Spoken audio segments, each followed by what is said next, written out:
It's game number 5 on a Sunday night at Wrigley Field, the 89th and final home game for the Cubs at Wrigley for the entire 2016 season. It is a chilly night at the end of October. The Cleveland Indians up 3-1 over the Chicago Cubs. And now welcome inside the broadcast booth, everybody. I'm Joe Buck. The Hall of Famer John Smoltz is coming right up. Well, you know what's on the line tonight. Does it end here in Chicago at Wrigley Field? The Cleveland Indians get a chance to celebrate their first world championship since 1948, or do the Cubs, behind their ace John Lester, force this series back to Cleveland, Ohio? It's going to be a fun night tonight on Fox. And welcome in, John. And I think so far what's been very evident, that with all the pressure of these home at bats in front of a raucous crowd at Wrigley Field, some of these young guys for the Chicago Cubs have been a bit overwhelmed. They got to calm it down a little bit. Yeah, no doubt. And what you got to tell yourself, what we haven't done, you got to remember what we can do. And they can hit, they can run, they can play defense. And oh, by the way, they have their best pitcher on the mound. So the Cubs are going to have to get back to the basics. They're going to have to get this crowd into it. They only scored 2 runs here at home for John Lester. You see the numbers offensively. John Lester has to control the other team. And what the offense for the Cubs has to do is get the lead. They got to win the 5 innings. It sounds like a broken record, but the Chicago Cubs can flip the script really quickly. Lester, Arrieta, Hendricks. Okay, let's talk about the Cleveland Indians now. This is a team that's firing on all cylinders, and tonight they've got Trevor Bauer going on short rest. We'll see a lot of the bullpen. Terry Francona is going for the throat tonight. It should be a quick hook night for the starter. Yeah, and that's what the Chicago Cubs are up against. That's why if it's close in the 5th or a lead for Cleveland, he's turning it over possibly to his closer. Cleveland playing with house money. I hate that term, but they're going to run like crazy if they get on base. Cleveland's got all the momentum, and I think for Bauer, keep him in the game and then let Francona do the rest. Off we go. It's game 5 of the World Series tonight on Fox. Oh, we get what we deserve, and where down we go. The Indians stand on the brink of their first World Series championship in 68 years, while Cubs ace John Lester carries the burden of 108 years of hopes and dreams. Will history be made tonight?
T-Mobile One. Welcome to Unlimited Baseball.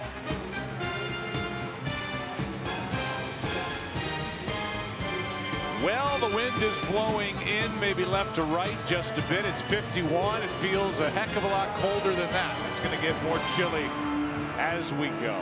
That's what the Scarecrow would say in The Wizard of Oz. I think it's going to get colder before it gets warmer, or something along those lines. Let's take a look at the lineup for the Cleveland Indians. Fifth game, fifth different lineup.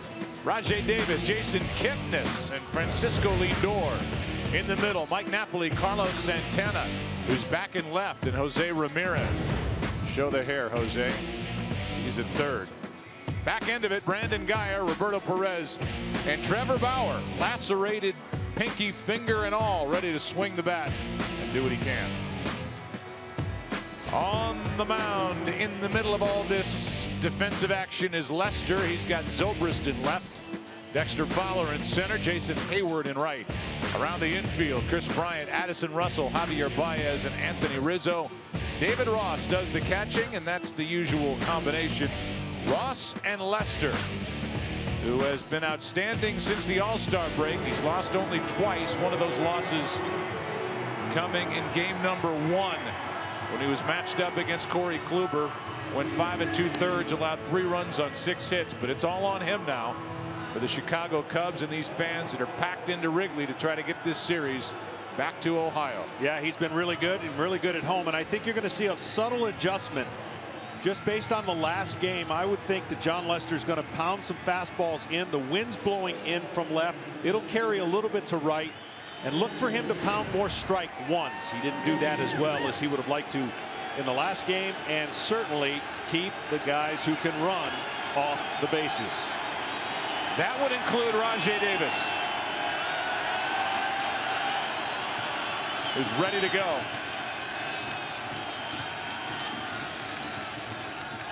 And so's John Lester. Strike 1.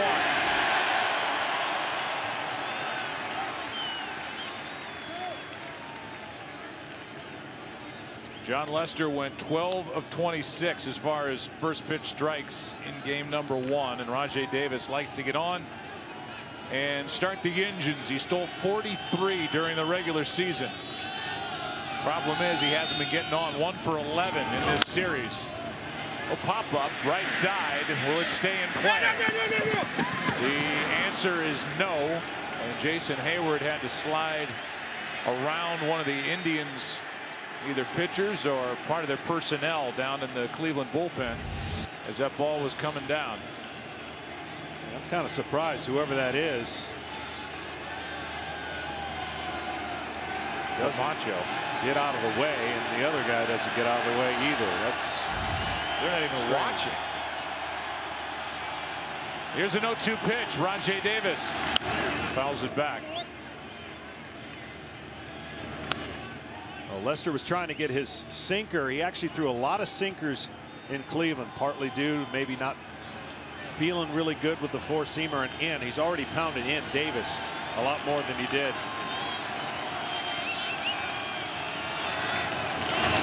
Ball 1.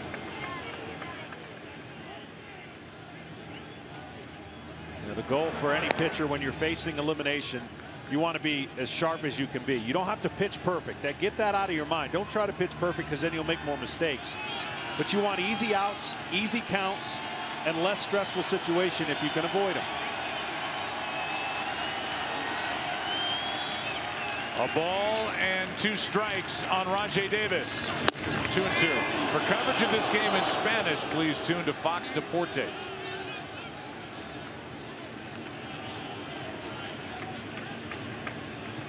Two quick strikes on Davis, now a 2-2 count. Lester got it.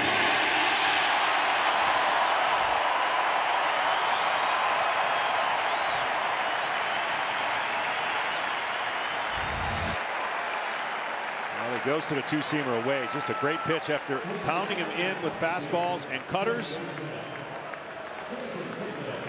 First out of a guy who can run. A good start for Lester.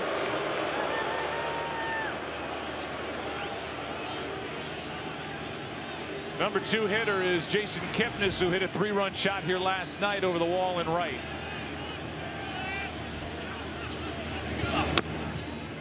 Strike 1.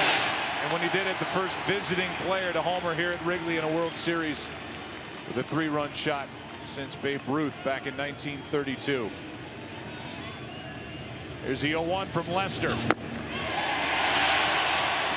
0-2.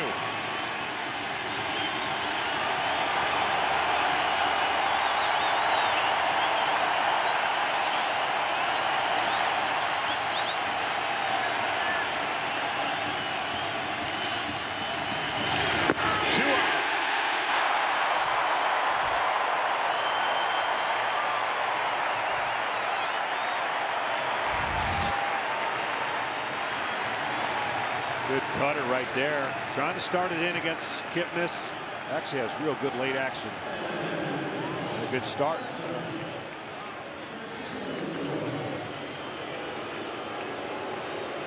John Lester has pitched in a couple of elimination games, and his team has gone 0-2 in those games. Number 3 hitter is Lindor, takes a strike. So Lester trying to come through for the Cubs. Couldn't do it for the Red Sox back in 08 against Tampa Bay. But he looks on tonight, at least in this first inning, pounding strikes. That's what he needed to do, and getting inside to Lindor. Lindor getting 2 hits off him in the first game.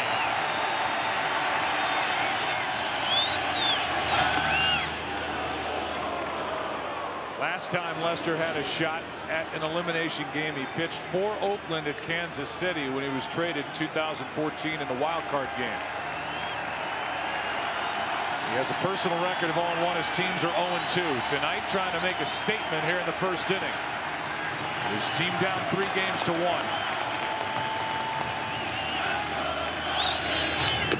Statement made.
Pass, the simple, secure way to pay. Joe Madden told us before tonight's game, I have never wanted to see a Game 7 so badly in my life.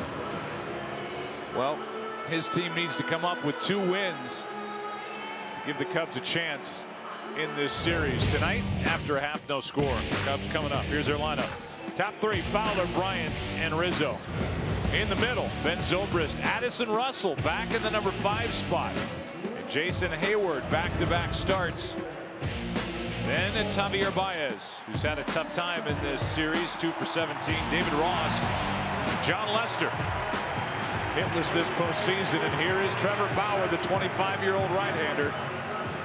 Eccentric, a little different, pitching on 3 days rest. Had plenty of rest going into that Game 2 start, which he lost on Wednesday. 5-1 was the final. Ball 1 to Fowler.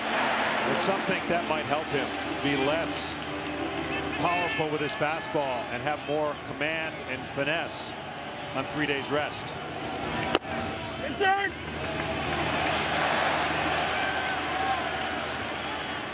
Fowler went deep last night. His only RBI of this World Series. 4 hits. 2-1. Well, here's the unorthodox style. You don't see this typically before a start, where he's outside the dugout getting ready before a big World Series start. And then right before he faces the Cubs, this is what he does every single time. Crow hops and throws it as hard as he can. But nobody questions the stuff he has. It's whether or not his game plan fits what the Indians are asking him to do and their catcher in Perez. They don't want him shaking off too much.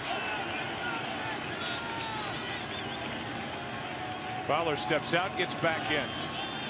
Cubs are hitting just .204 with 39 strikeouts in this World Series through 4 games. That's strike 3 on the inside corner. And that pitch had good movement, life to it, and Fowler heads back to the dugout. Well, with the angle that he delivers the ball and the unorthodox way that he throws, almost it seems like from his hip, that's actually a 4-seamer that moves. Most of those pitches you would think are 2-seamers, but because he has changed his arm slot and arm angle when he gets ready to pitch, he's got more lateral movement on that 4-seam fastball with the 12-6 curveball that he also has as an arsenal. Cubs need to get Chris Bryant going. Time's running out. 1 for 14 in this World Series. No RBIs, hitting .071. And the message I would give if there's a teammate that maybe not playing is take your walks if you're the Cubs. Take them. See, you expand the zone and you want to make something happen via the hits. You'll get something going if you just take the walks that the Indian pitchers are giving you. That has been a theme for the Cubs so far in this series. Not taking the walks. Game 2, 8 walks, win. That's popped up right side. It will get out of play for strike 2.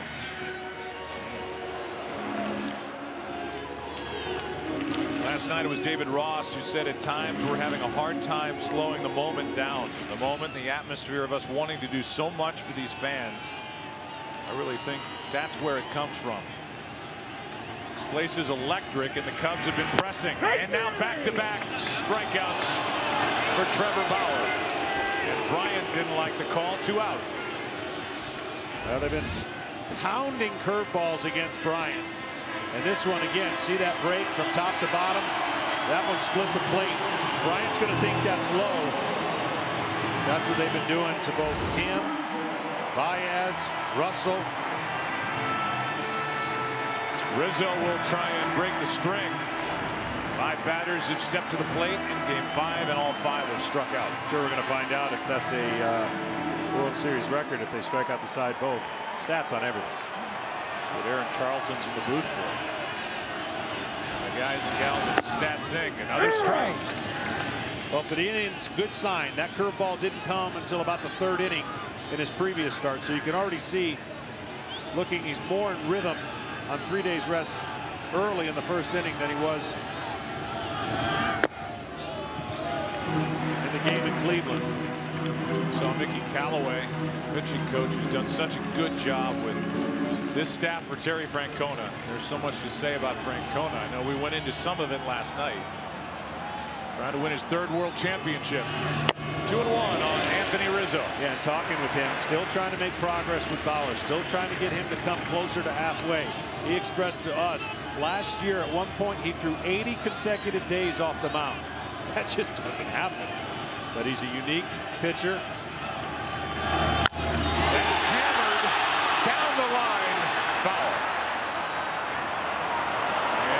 Sheffield. Well, that's the side of the field where the wind won't affect it as much.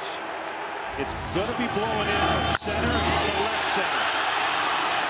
And he knows as soon as he hits it, too much hook.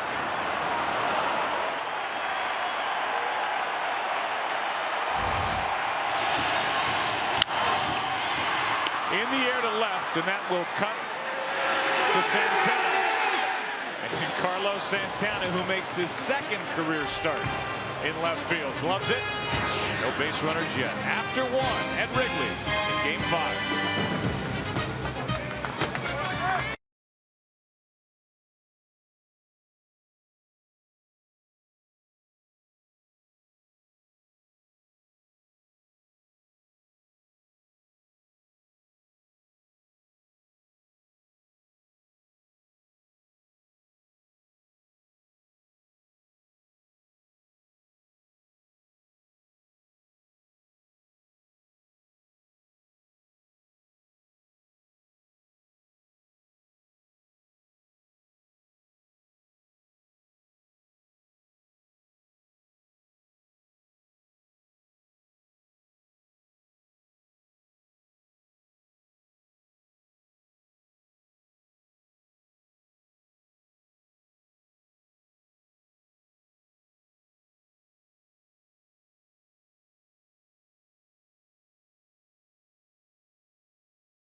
Home plate umpire tonight is Tony Randazzo. Joe West is at first base. Sam Holbrook at second. Chris Guccione over at third. And left, it's John Hirschbeck, the crew chief, and Marvin Hudson in right.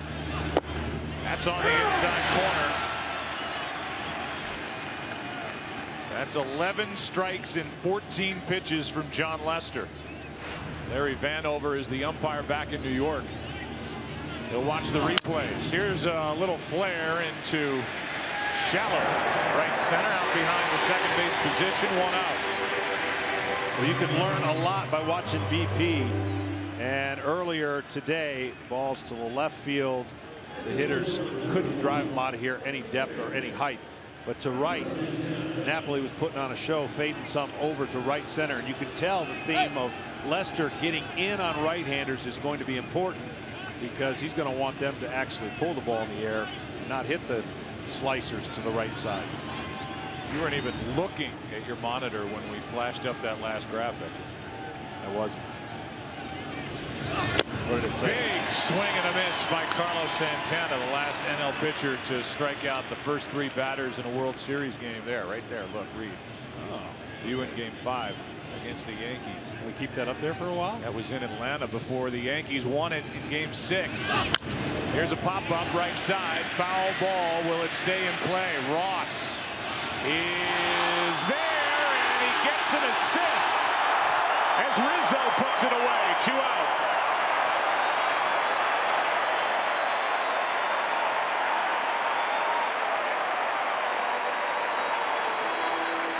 Great job. Never assume anything. Right there. See that camera? That probably gave him a little bit of a reach. And here comes his partner in crime.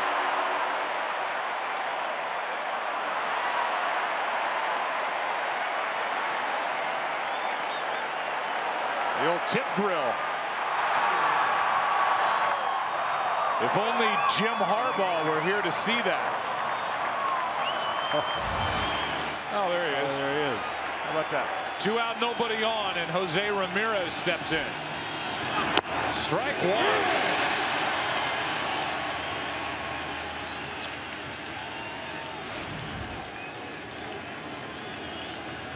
1. Ramirez waits for the 0-1 and hits one a ton into left. Back at the wall, it is gone. And the Indians strike first in game number 5 here in the second.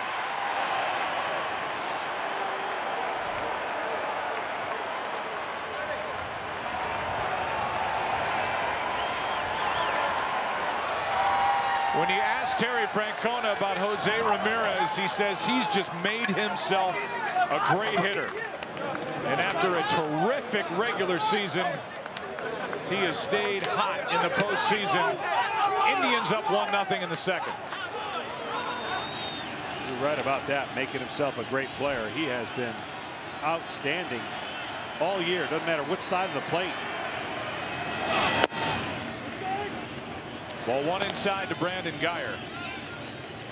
Terry Francona moving these pieces all over this order. 5th different lineup that he's used through 5 games.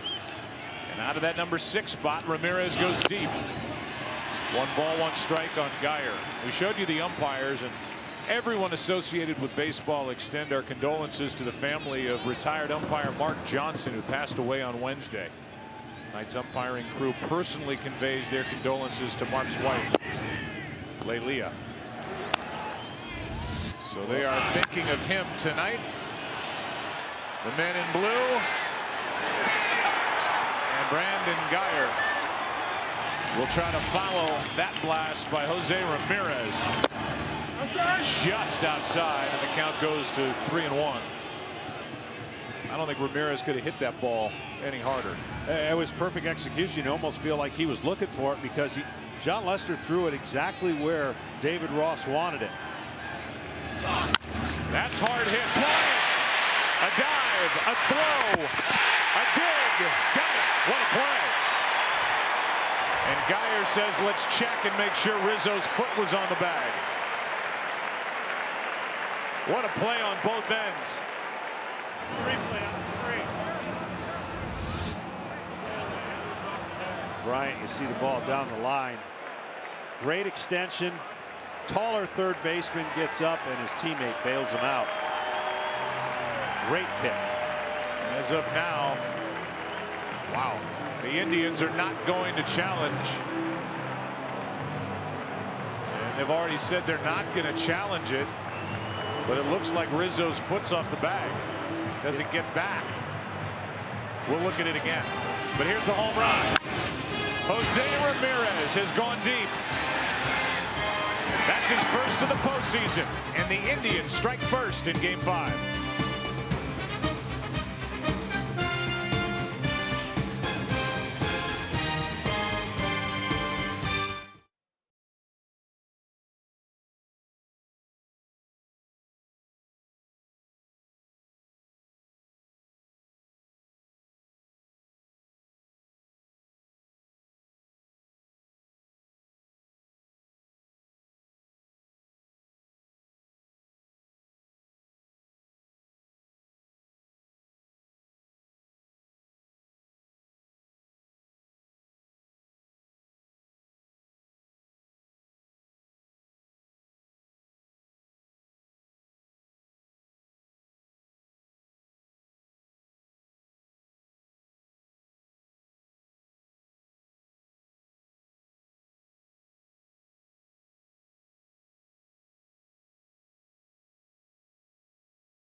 For Jose Ramirez, his first home run away from Progressive Field since the 23rd of May.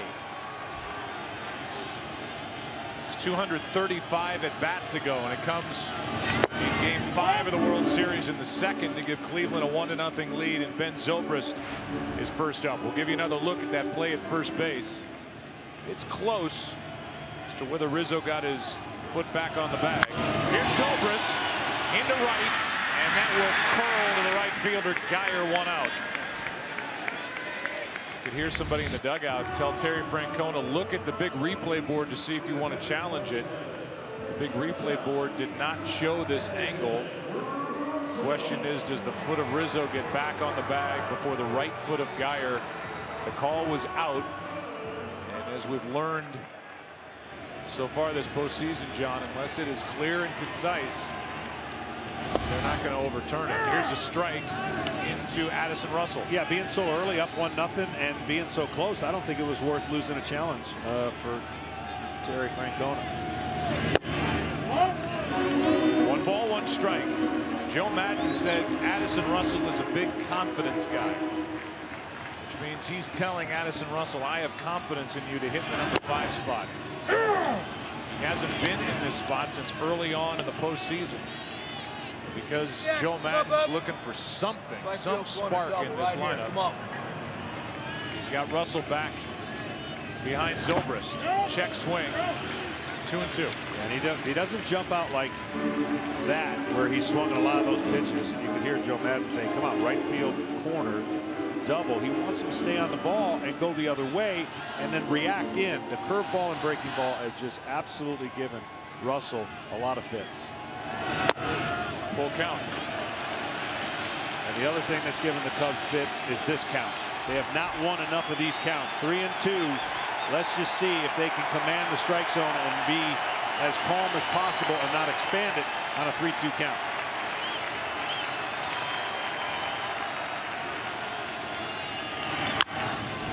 That's down the left field line, headed for the seats foul.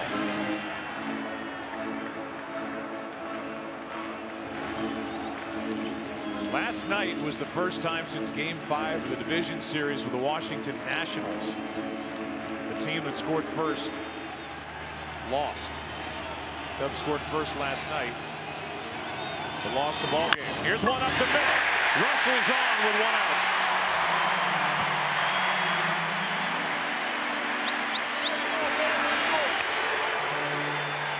That's a good sign. 3-2 curveball, and he stays on it. See how he stays on it and goes right up the middle. Even though he might have been a little fooled, he keeps his hands back and doesn't try to do too much. If you try to flat out pull that ball, that's where you're going to miss it, or you're going to make an out, rolling it over to the third baseman. Those are the kind of at-bats in a baseball game, one at a time, pass the baton down, let the next guy do his job. That's the only way you get back for the Chicago Cubs offensively in this series. Back-to-back starts for Jason Hayward, coming off his first multi-hit game since September 26th. He would like to reward Joe Madden for going back to him in the lineup last night because of how good he is defensively out in right.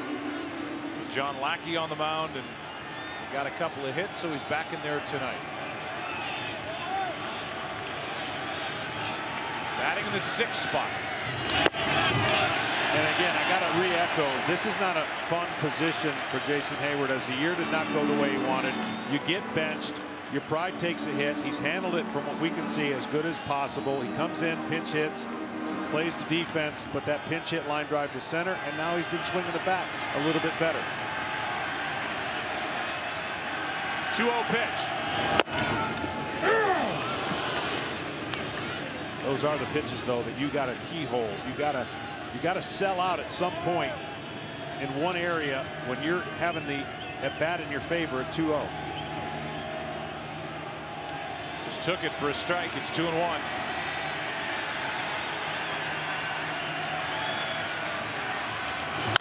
Right side foul. 2-2.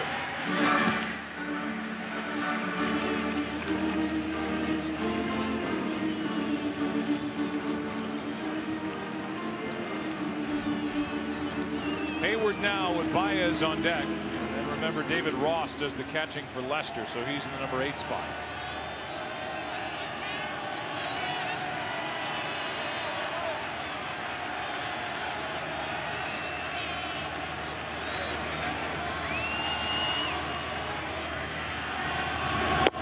Got him looking. And that good moving pitch that jumps back into the strike zone. The one that got Fowler against Hayward. See, when he stays on top instead of, I call it, throws a shot put, he has the capability of throwing fastballs that can do what Kluber did. But when he gets out of whack and rushes, he rides the ball up. He's a high fastball, curveball guy. But when he gets out of rhythm, he's higher than high, and it doesn't make it look good. For Baez, I would be on the attack first pitch and then be cautious once they get strike one on you. Ball one inside. What's happening is he's missing the first pitch, and then once he gets a strike on him, they start expanding the zone and don't even come close to throwing him another strike. And unfortunately, he's helping him out. 2 for 17 in this World Series.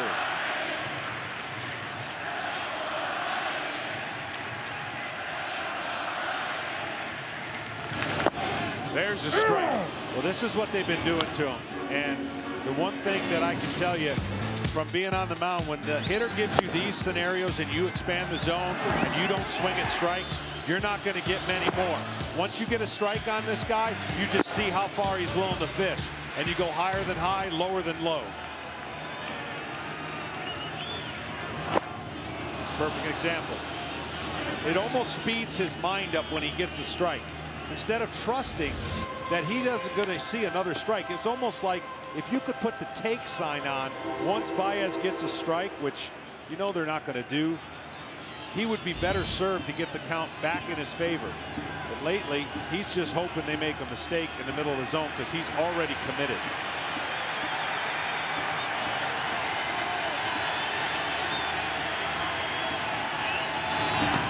He goes after that pitch in the dirt, and a strikeout on another bad ball way out of the strike zone. And that's the first swinging strike 3 that Trevor Bauer has picked up. 4 strikeouts, and after 2 in Game 5, 1-0. Indians on top.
more 2016 J.D. Power Dependability Awards than any other brand.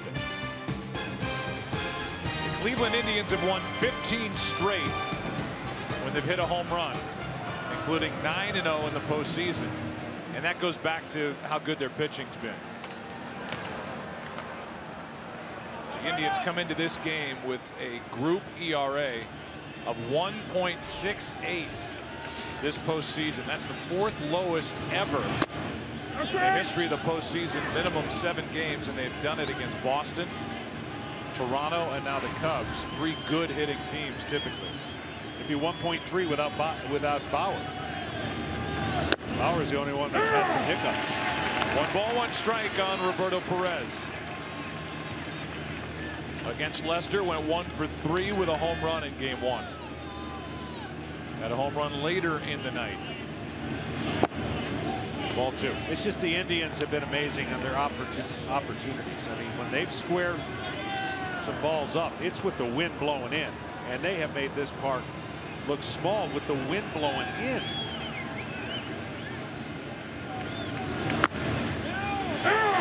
Two and 2.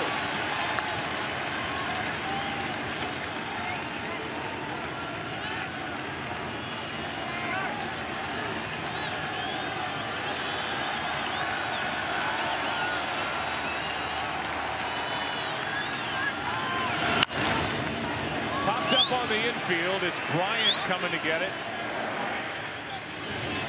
And in foul ground, has it 1 out. With a pitcher, Trevor Bauer, coming up. You look at what's going on with this Indians pitching. 5 shutouts in 12 games. And obviously there are more opportunities, more rounds in the postseason now. Divisional play starting in 1969. But it's the first team in postseason history to throw 5 shutouts. Meanwhile, you look at what the starters and relievers have done, and the ERA almost identical, and the innings pitched not too far away between the starters and relievers for Terry Francona. Strike 1 on Trevor Bauer. Yeah, they've been outstanding, both sets of it, starters and relievers. If I'm Trevor Bauer, I don't even swing. He's got that pinky issue. Don't even mess with it. 10 stitches in the right pinky. It's cold. All you got to do is get jammed.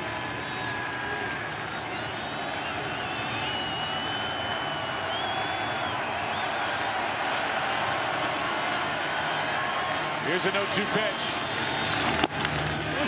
Ball 1. Matter of fact, there's times I've been up there. I've told the umpire, seriously, don't mess around. Get me out of here. Anything close, call strike. And the catcher looks at me like I'm baiting him, like I'm setting him up for a pitch down the middle. 2-2. Lester's yelling at himself. I had a little chip fracture, and I didn't want to swing. I didn't want to do anything. And there were about 2 starts I did. 2-2 pitch. That is a foul ball, and Joe West was almost hit by it and then gave the foul call. Sandy Alomar is saying, hey, wait a minute, that looked fair, let's give it a look. It went right between Joe's legs. This ball was really close to being fair. I think he got the call right. Yeah. Terry Francona went out to talk to the home plate umpire. That's Tony Randazzo. And he goes down to Joe West to make sure.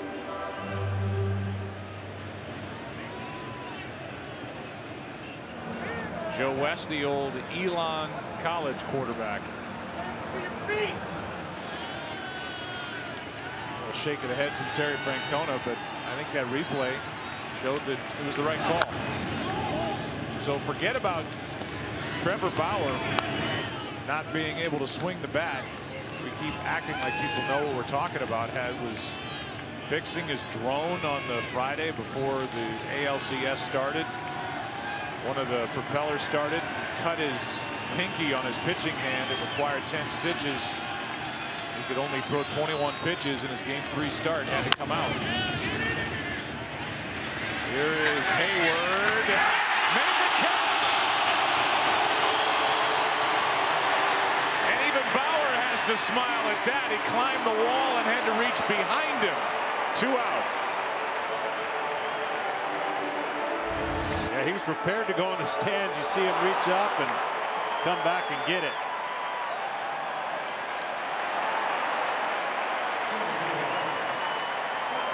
Well, the Cubs, widely known for their great defense, they've had some hiccups the last couple games, and Bauer giving him his approval. Rajay Davis now struck out his first time.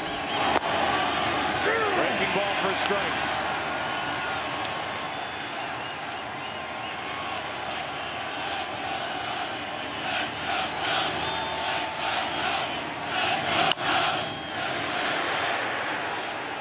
Solo home runs. Pitchers don't mind giving up solo home runs. You just don't want to get chaos on the bases if you're John Lester. Especially if you're John Lester. With his issues with throwing to first. Chris Bosio is pitching coach. Here's the 0-2 to Davis. Ball 1. Tried to backdoor a cutter right there, and he just got out in front of himself. Lester on only a couple pitches has been a little frustrated. Stay back and trust it.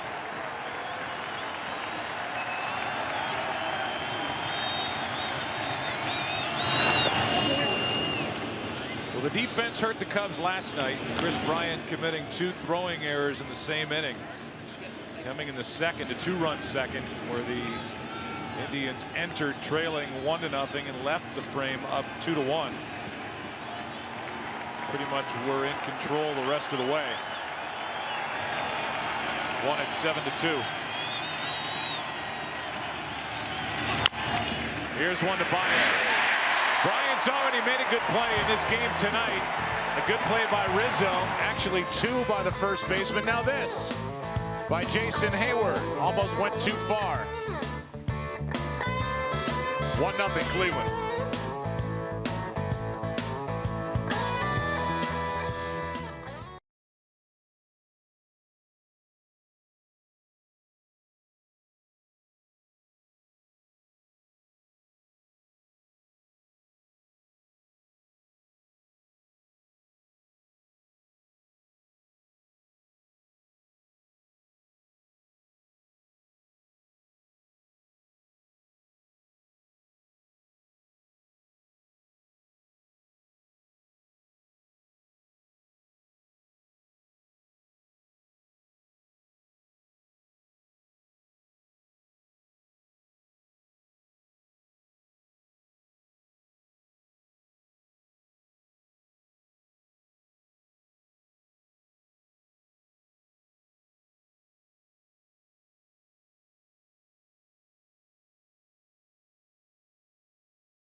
Well, David Ross got an assist earlier. We flash back 1980 game 6, second to last out. Frank White hit it.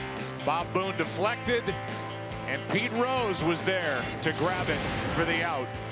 Second inning tonight in Game 5. David Ross was there, so was Rizzo.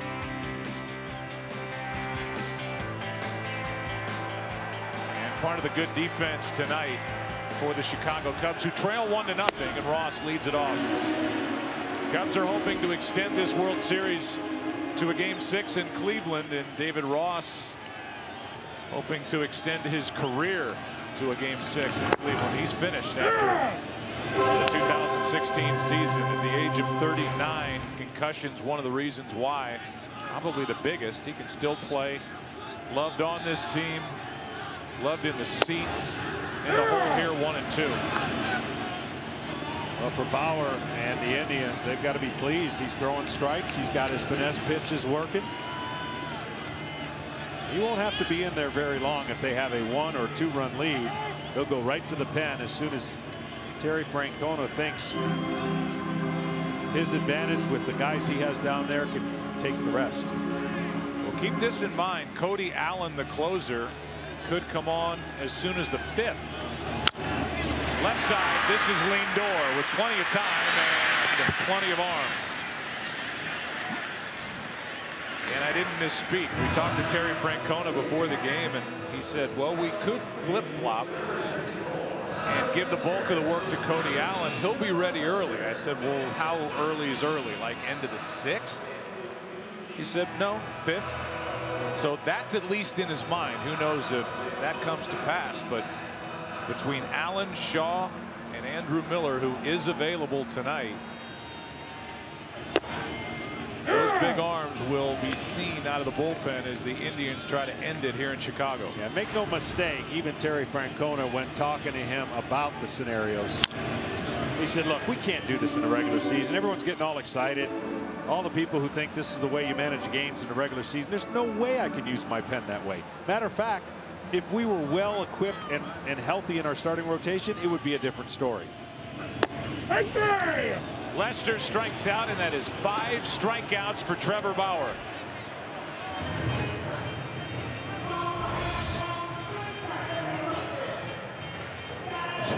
Terry Francona, who, as we showed you, has a great record in elimination games.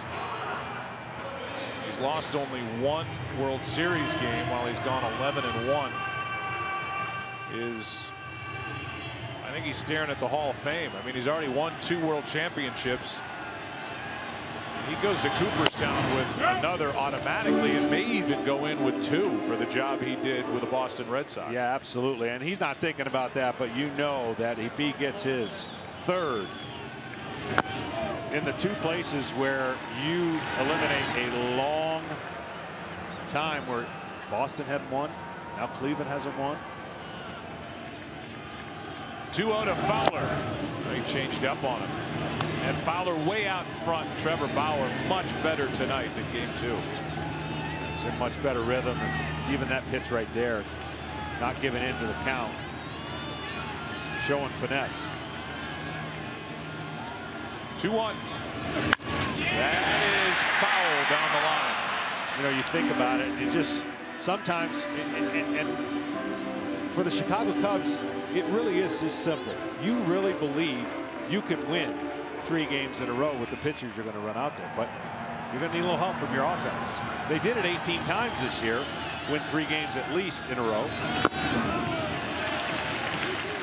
But they're going to have to string together better at bats. No doubt. I mean, the top half of this lineup's got to cover the bottom half. They've got to be better than what the bottom half is not doing. Here's a 3-2.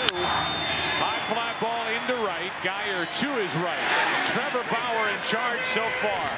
4th inning rolls in Game 5. Indians coming up as they lead by 1.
As we welcome you back to Game 5, the hottest, most dramatic show on television. Empire is all new Wednesdays on Fox. Trey Byers, Grace Byers, who star in the show, married in real life, here amongst the fans at Wrigley Field. Where the Cubs face elimination, the Indians face an opportunity to win their first World Championship since 1948. First up, Kipnis takes a strike. Jason shows bunt. That is a fair ball. Great job by Ross as he pounced on that before it could roll foul. One away. And that's what the Indians have to do. That's exactly. But the problem is you want to bunt it out towards the mound. You want to make Lester feel this. Watch how it just dies right here. Just stays right there. And Ross knows he's got to get this quickly, and it's an easy out.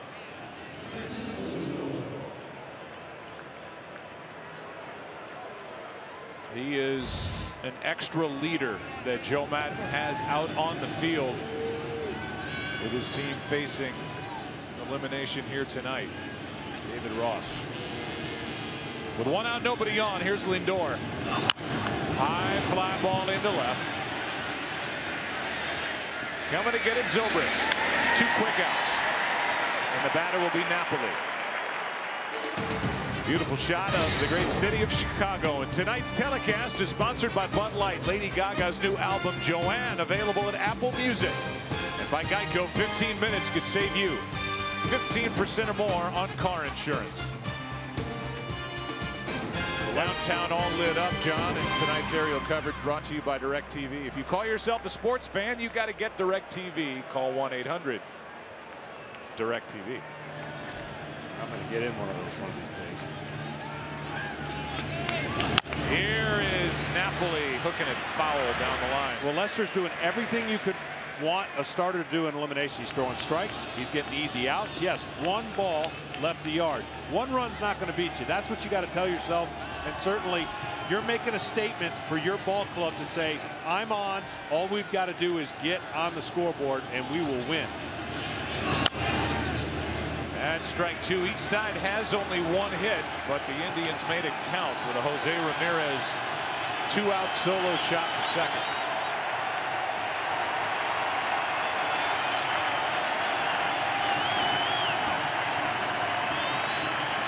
Bryant, Rizzo, and Zobrist coming out for Chicago in the bottom of this 4th.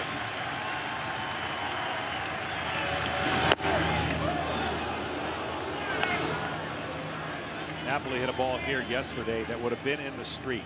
No doubt. Absolute moonshot. He himself couldn't believe that ball stayed in the ballpark.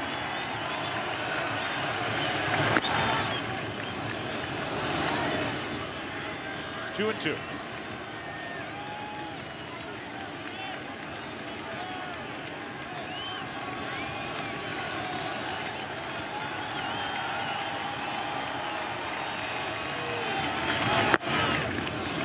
Full count. Tried to go away after establishing in. I wonder if he'll go cutter in and try to get under the barrel. Napoli likes the ball down. See where David Ross goes on a 3-2 count. Back away.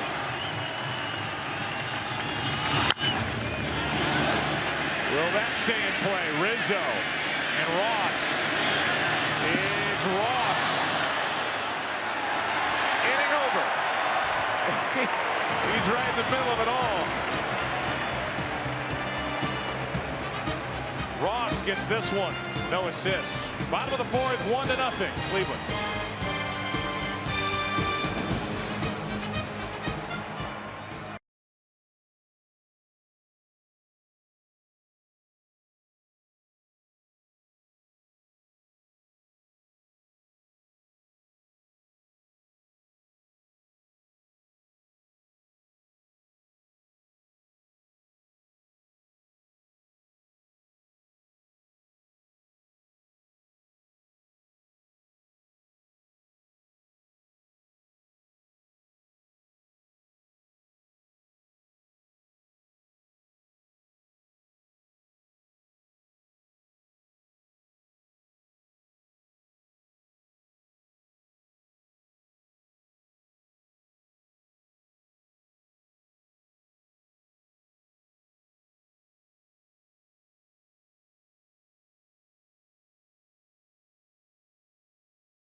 Welcome back to the World Series on Fox. Tonight's telecast is presented by T-Mobile One.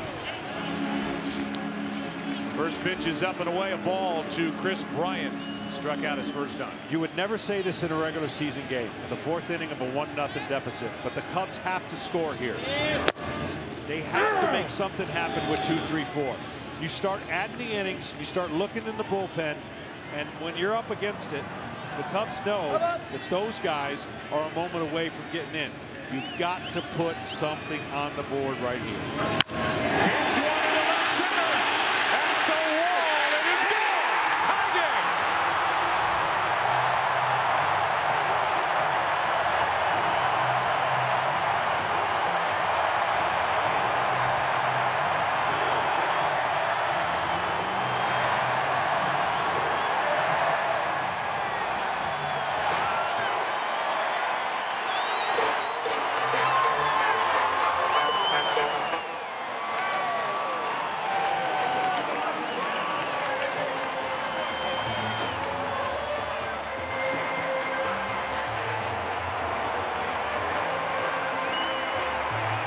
That's his first RBI in this World Series.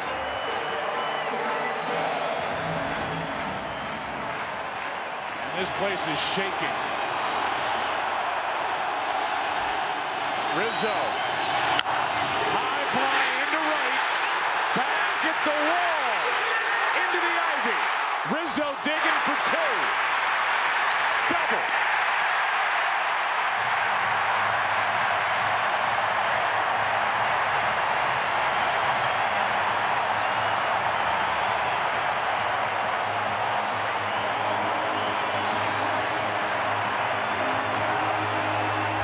This is how quickly it can change. He finally got a mistake. Middle in, you see the exit velocity and the momentum. That's all the Chicago Cubs have been waiting for and looking for. They don't care if it's 1 foot over the basket or in the stream. He thought he had it right there. Well, he was obviously looking at it and then really had to turn it on, not running out of the box. The throw into second was wide, however, by Geyer. And that allowed Rizzo to coast into second with a double. Here's the second area that the Cubs have to be better at. You see the reactions. They have to get this runner over to third base. They have not done this well in the series. Zobrist has flown out a couple times to left field. I would almost guarantee he rolls over and gets this, if nothing else, if not a hit. Rizzo to third base.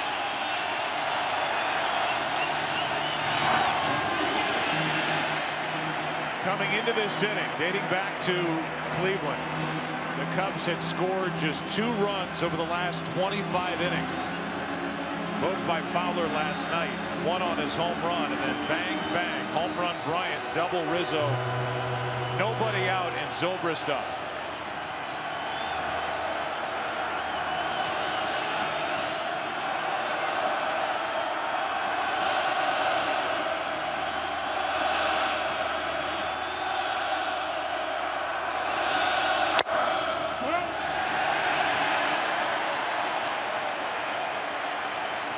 This crowd has been tired of sitting. They've been sitting most of the 2 games. They know what's at stake.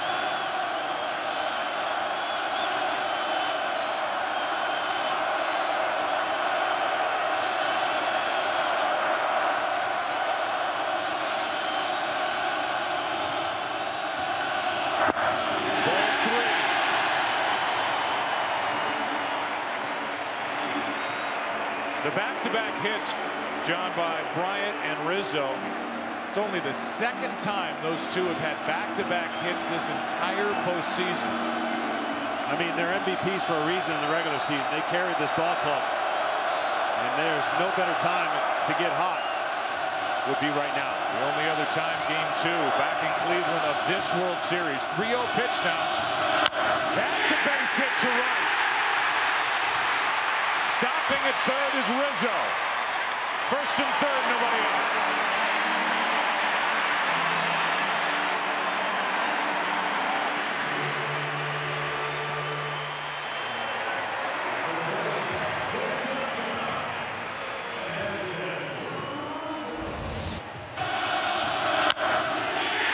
definitely did his job. It was almost a guarantee he was going to get the ball to that side of the infield because it was hit so firmly and in the air. Rizzo had to hold up.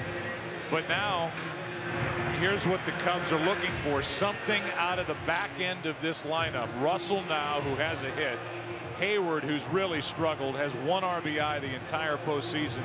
And Baez, who's swinging at everything. So the Cubs need somebody else to step up here in this 4th inning, which was the same inning, the 4th of Game 4 of the NLCS against the Dodgers, down 2-1 after they were shut out twice, when the Cubs got off the mat and ended up winning that game 10-2. Well, that meeting at the mound was to discuss a bunch scenario. 1st and 3rd, nobody out, a perfect place for a safety squeeze, and if nothing else, you get the runner to second. Cubs have done this a lot in the regular season. A strike on the outside corner on a good pitch from Bauer.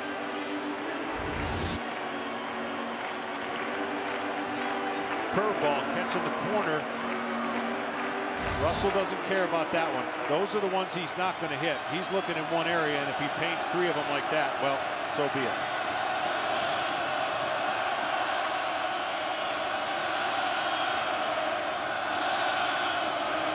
Here's the bunt, and it's foul. And that's the play. You got to just get it fair. It does not have to be good. They've done this during the year, a perfect scenario, and now he's going to have to battle with 2 strikes. You don't even care if he hits into a double play right here now after he doesn't get this down. But Rizzo reads it. You can't defense it. You cannot have any defense against it. But now the count 0-2. Right-handers getting ready. Mike Clevenger for the Indians out in their bullpen with Bauer in trouble here in the 4th. Bauer needs a strikeout. Good block by Perez.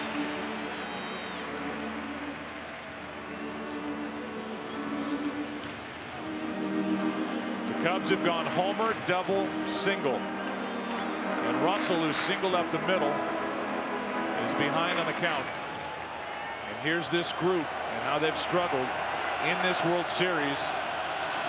Cubs looking for something out of one of them.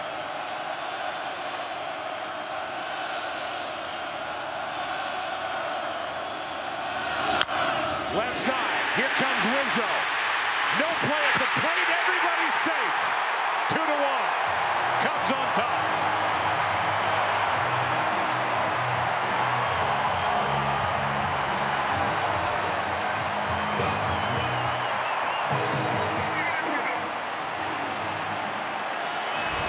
These are the little things. Just put it in play, even if it's a double play.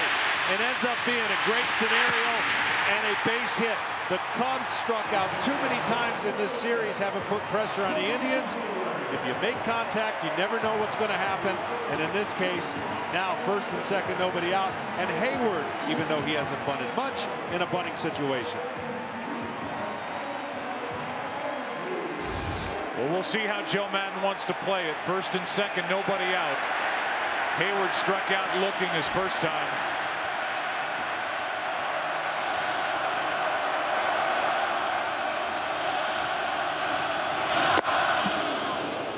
Can't catch up to the high heat. 4 for 36 this postseason. 2 for 8 in the World Series. Only 1 RBI since the division series started. Now, the reason you don't like him or may not want him bunting is because Baez has expanded the strike zone and runners on 2nd and 3rd. Not a great matchup for contact. So Joe's going to take his chances swinging the bat. Bauer tried to climb the ladder. Hayward, no chance to swing at that. 1 ball, 1 strike. But I'm telling you, in this game, and especially at this time of the year, the more pressure you can put, I just love the bunt. I love the bunt when they're 2nd and 3rd. You don't have to score via hit. But I can understand why Joe's choosing to swing here because of the man on deck struggling to put it in play. Hayward, key spot. 94. Hayward's had a tough time catching up the fastballs in the postseason. Now in the hole, 1-2. So now Bauer's trying to limit the damage. He has struck out 5 tonight, but the first 4 have reached for the Cubs here in the 4th, who lead by 1.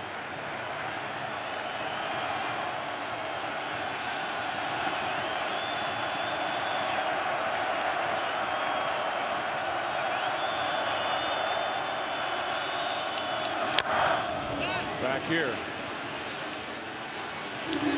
Bauer would love to climb the ladder, but you bring in the mistake factor on the fastball up. That's one thing that Hayward can handle. If you trust your breaking ball and you know you can get it down, that's the pitch you throw right here. Your room for error up is a lot less with a fastball against a guy like Hayward.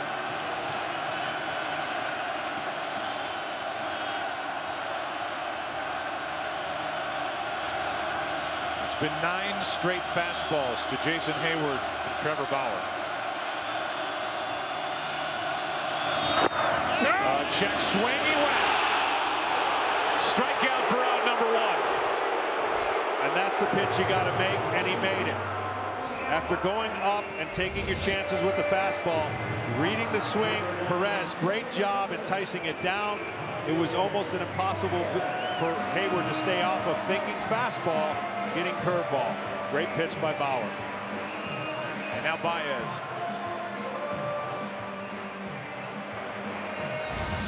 So Hayward has struck out twice. Baez struck out on a pitch that bounced in there back in the 2nd. Runners at 1st and 2nd, 1 out now as Hayward does not advance the runners.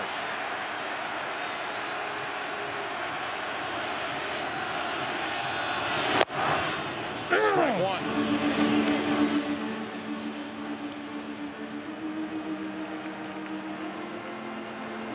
Runners on, just 1 for 14 is Baez. And this postseason, as Baez has gone, so have the Cubs. 367 in their 8 wins. That's his average. 160 in their 6 losses. And all of his RBIs have come in Cub victories. A bunt could not have been better. Bases loaded, 1 out.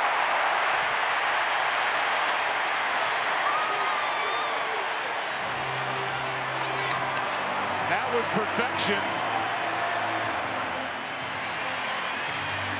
It leaves it in the lap of David Ross. Typically you say drive him in yourself with 1 out, but in this instance, the way Baez has been going, I think the bunt makes sense. Absolutely, and you always should bunt for a base hit. Even the people who don't like the bunt will tell you that.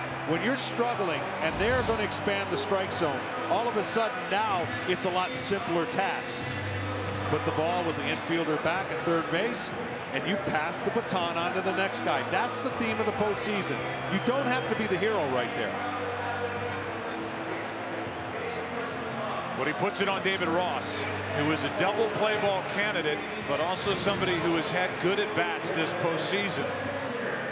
While going 3 for 15, he does have 1 home run and 2 RBIs.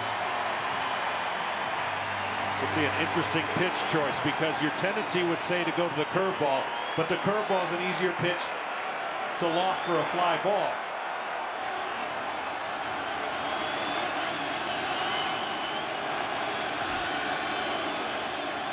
Bases loaded, 1 out. Pinched in on the corners of the infield, and strike 1 on Ross. David Ross is 0 for 7 with runners on this postseason.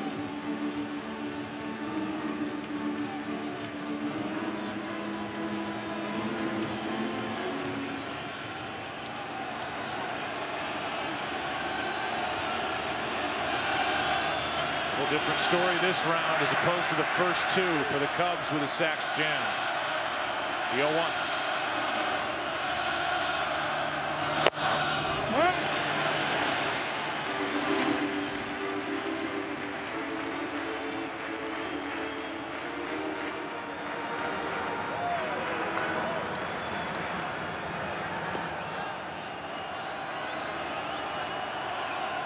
Terry Francona trying to help guide Trevor Bauer through this 4th. Same for the catcher, Roberto Perez.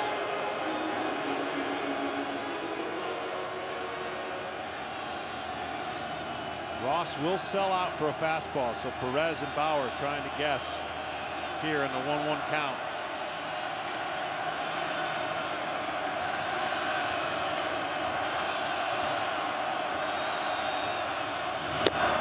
Strike two. 94 up around the belt. A ball and 2 strikes.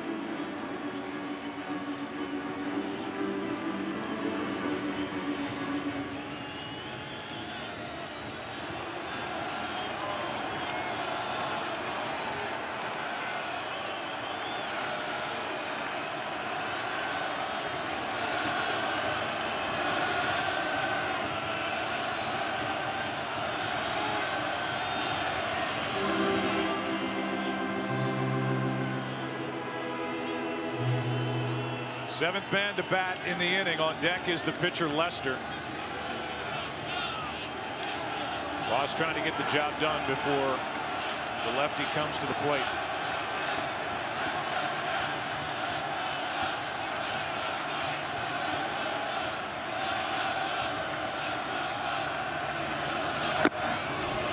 Two and 2.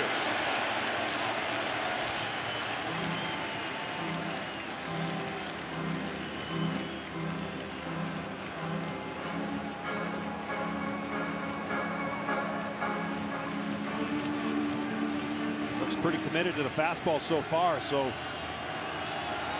Ross has seen enough of them. Wonder if he can catch up if he sees a 5th one.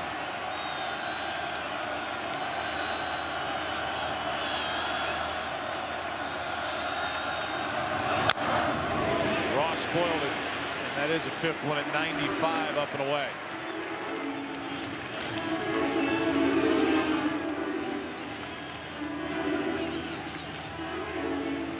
Are going back and forth between Perez trying to decide when and if to deviate from the fastball.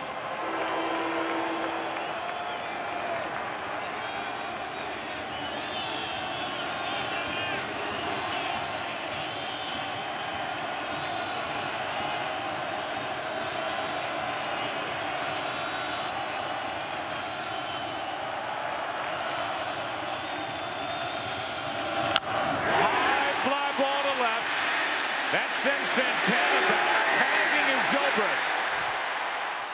Another run. It's 3-1.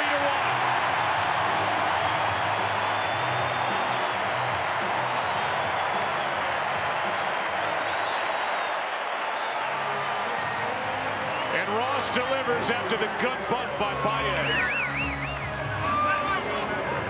Well, every hitter has a timing mechanism. You see more fastballs and you start feeling better about getting and catching up to one, and he went in instead of away, almost doing Ross a favor. And he did his job. That's what you got to do. Now Lester, he can swing it. He had 6 hits during the regular season. Trevor Bauer has allowed 3 runs in the inning, and this is the 8th man to bat. 5 hits, and the inning started with a Bryant home run. Lester will come out of his shoes in this swing if it's a first pitch fastball.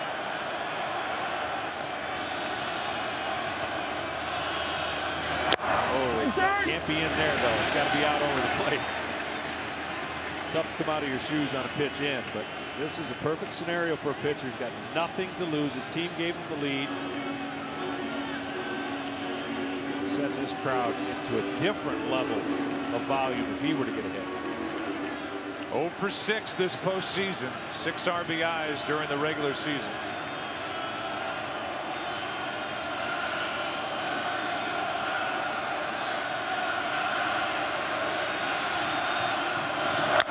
Good swing by Lester.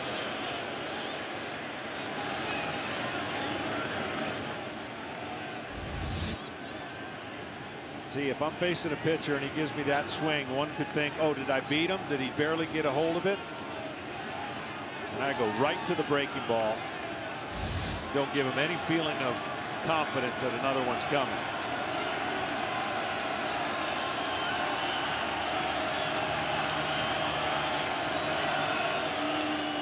what Bauer wanted, but Perez wants fastball.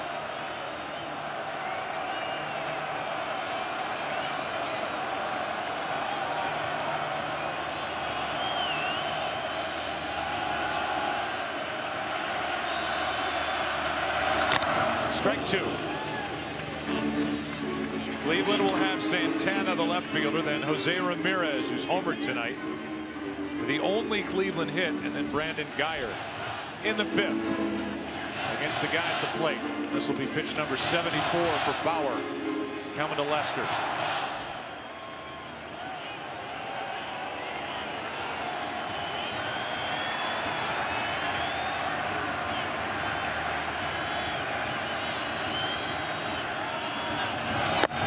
Got him on a breaking ball. And the inning is over. But the Cubs get up off the deck. And it's the heart of the order that gets it done with Bryant, Rizzo, Zobrist. Up by 2 after 4 in Game 5. Back after this from your local Fox station.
Pitch, hit, and run is Major League Baseball's free skills competition for boys and girls aged 7 to 14. Sign up now to host a free competition in your local community at pitchhitrun.com.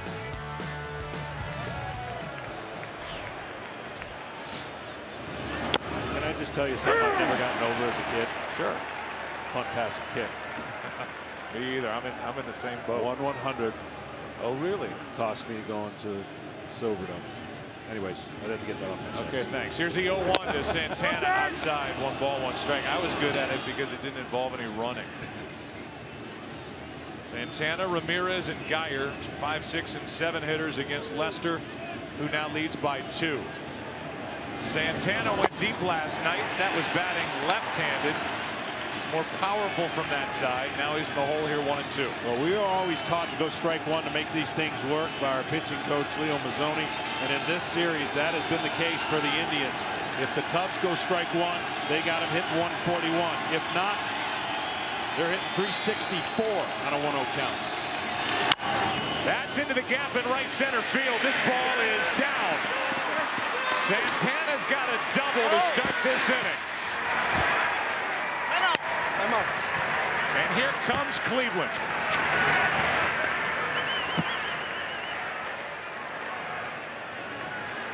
He can just flat out hit. Typically the DH playing left field for the second time in 3 games to get his bat in the lineup. Last night at first, and he doubles here to start the 5th.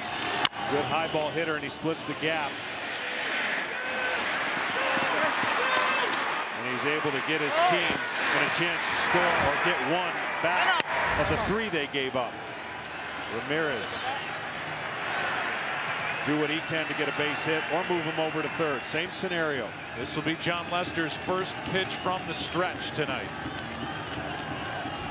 See Ramirez and what he accomplished with that home run back in the 2nd for what's the only run so far for Cleveland.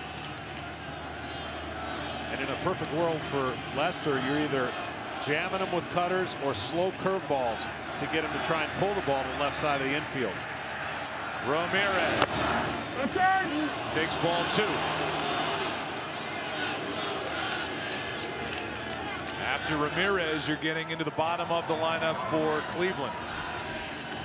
They'll be asking for something out of the bottom end of their group before the end of this 5th.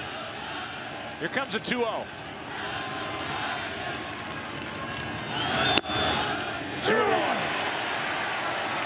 Got away with that cutter. He left it up over the plate. Ross wanted it in. See where he wanted it, and that ball just spins up in the middle of the plate.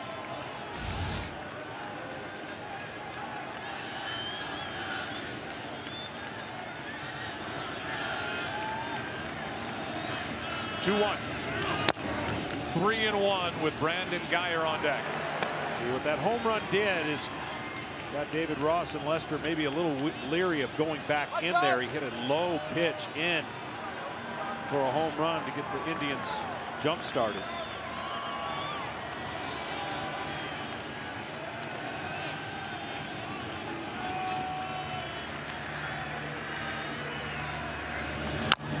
Off the end of the bat, Santana to third. Russell got him, and it took a good play for out number 1. A dig by Rizzo on the other end.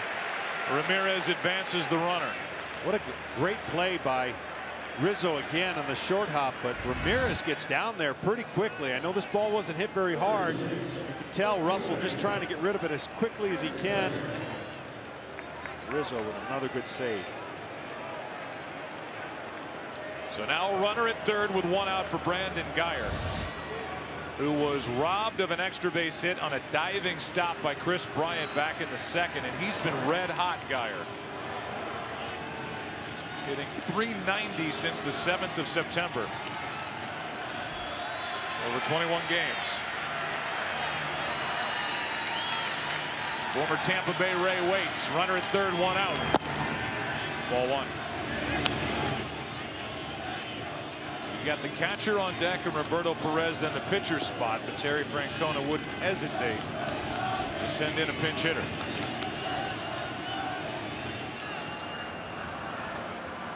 One-0 pitch. High strike.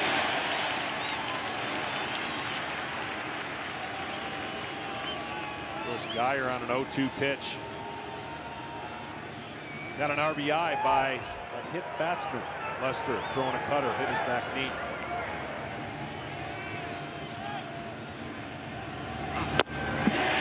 Strike 2, and you know Lester's thinking about a strikeout. He hasn't had one since he struck out the side in the 1st.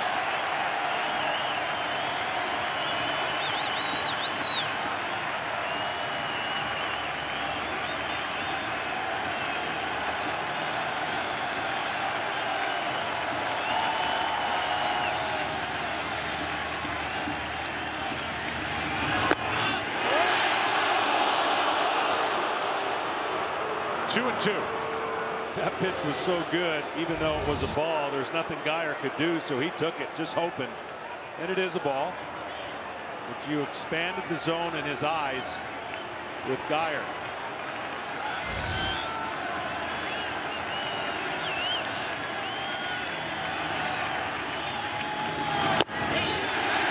Full count.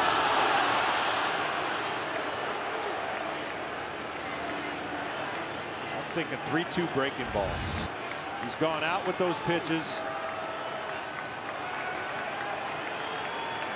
Still thinking about getting the strikeout.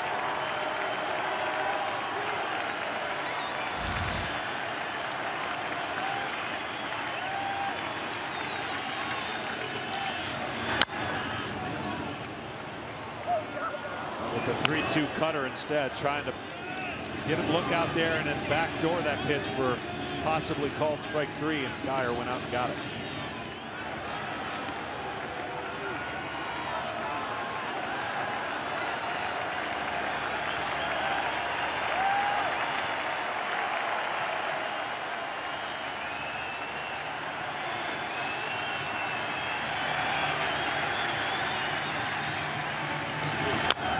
Good swing by Geyer. Picked up in season. Front office has done such a good job for this Indians team. Mike Chernoff, the general manager in his first year in that position. Chris Antonetti, president of baseball operations, former GM. Paul Dolan, the owner, signed off on the deal to get Andrew Miller and these in-season pickups, and here they are. In the World Series, up 3-1, trailing tonight 3-1, and out to the mound goes Ross.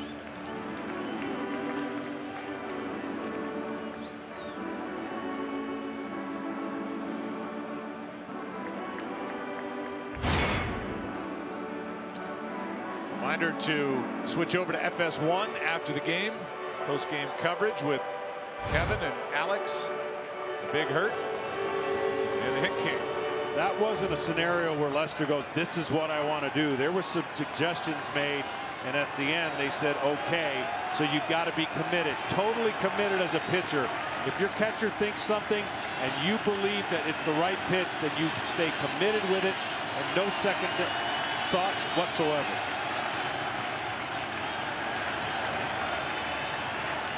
Another 3-2. Another foul ball. Everything this at bat, with the exception of early on breaking ball, has been hard. He got to 2 strikes. He tried to expand the zone away. They wanted to come cutter in there. Geyer has done a nice job fighting those pitches off. The Hawk, Andre Dawson watching. Hood on. 3-2 pitch. Geyer strikes out.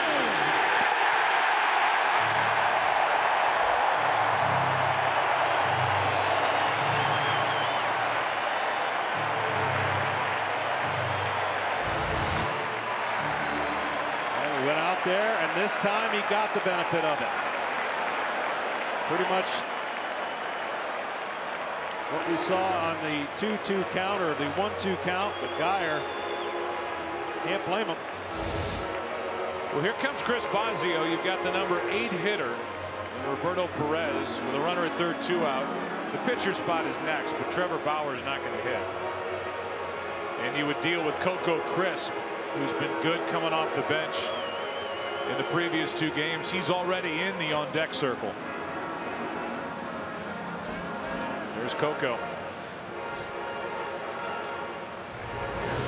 Look ahead if there is a game 6. Tuesday, we'll be back in Cleveland. Coverage begins with the pregame show at 7 Eastern on FS1. Then it's game 6 at 7:30 Eastern on Fox, or watch it all live on Fox Sports Go. Jake Arrieta, winner in game 2, would take on Josh Tomlin. Well, you know Arrieta's dying to pitch, right? But there's another guy that's dying to play. Schwarber. He wants that DH spot back. There's Jake. And here's Roberto Perez, tying run at the plate. 2 out. Ground ball to short. Russell. What a job by Lester. gets around a leadoff double and maintains a 3-1 lead halfway through Game 5.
T-Mobile One.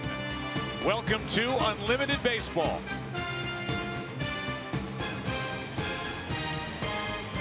One of the rooftops across the street, and that's the view from it. Down the right field line. Across Sheffield. And inside, this place has been buzzing. It was buzzing the last 2 nights, but the Indians took command tonight. Cubs with a 3-run 4th inning, and they've knocked out the starter Trevor Bauer. Here's Mike Clevenger.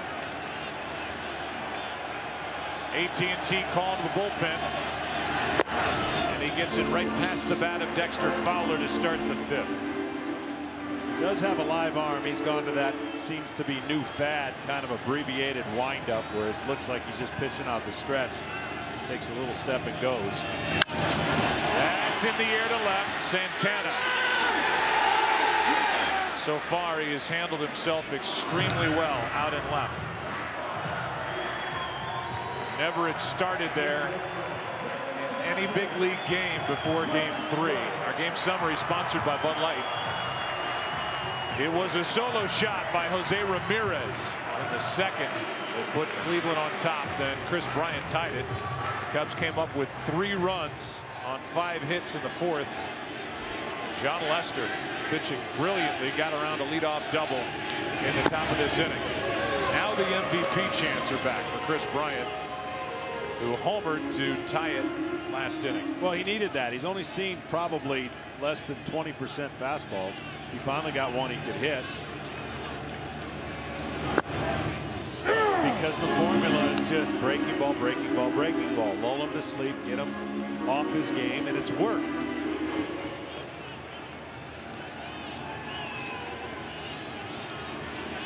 Joe Madden talked about the need to get to the quote-unquote underbelly of the Cleveland bullpen, because the big guns have been almost untouchable. Shaw, Allen, and Andrew Miller. But this is Clevenger, and he's behind on the count here, 3-1.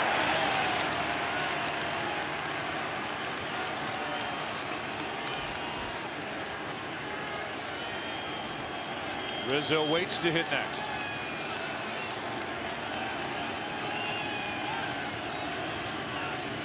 A walk with one out. StatCast is powered by Amazon Web Services. Back in the fourth, the home run. 105 miles an hour through the teeth of the wind. 382 feet. Projected distance. It was followed by Rizzo. See what they did last inning compared to the first 21 innings at Wrigley in this World Series. Rizzo hit a ball he thought was gone that hit high into the ivy and right. He turned it into a double, later scored on an infield hit by Addison Russell. 1 on, 1 out. The lead is 2 for Chicago. Off the end of the bat, late break, but there in plenty of time is Davis, 2 out. Rajay almost stumbled with that initial jab step, but his speed allowed him to get to that without any issue. 2 out. Yeah, great closing speed. And you play center field, Wrigley Field, you got to deal with the wind. He was reacting off the swing of the bat for a guy with a lot of power, and the ball just did not react off the bat like he thought. Now Zobrist, who's got 7 hits in this World Series, more than he had in the first 2 rounds combined. He had 6. Had a hit last inning. Takes the ball.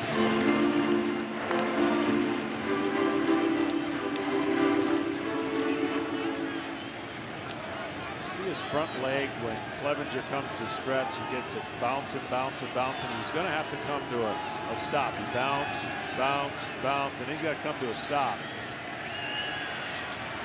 And that's what I was going to suggest. Bryant looked like he was going to go. You could almost time that when he's bounce, take off. Should be a time to run too.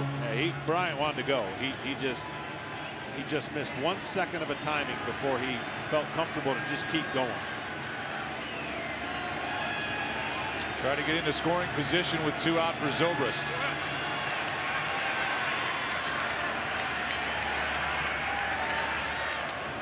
There he goes. Pitch was high, throw is into center. And Bryant will continue on to third with 2 out.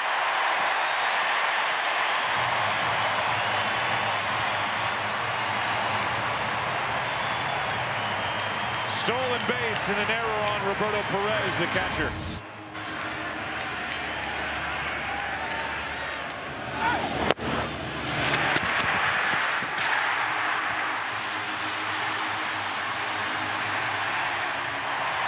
This game, Yogi Berra said it best, but this game really is mental. This game has so many components that can lock you up or free you up. Well, Zobrist was swinging on 3-0 last inning and got a hit. He takes one over the inside corner here. It's 3-1. We've seen at some point in every series, all the way back to the first one, elimination game coming until 3-run rally, actually 4, against the Giants. Here is 3-1. Zobrist takes a strike against the Dodgers, down 2-1 and virtually offense dormant. They got going, went on to win that series. Now more dire straits, 3-1. Their first lead since game 2.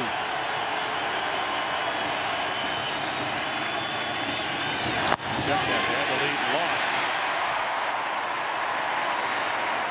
A walk puts runners on at the corners with 2 out, and we'll give it to Addison Russell.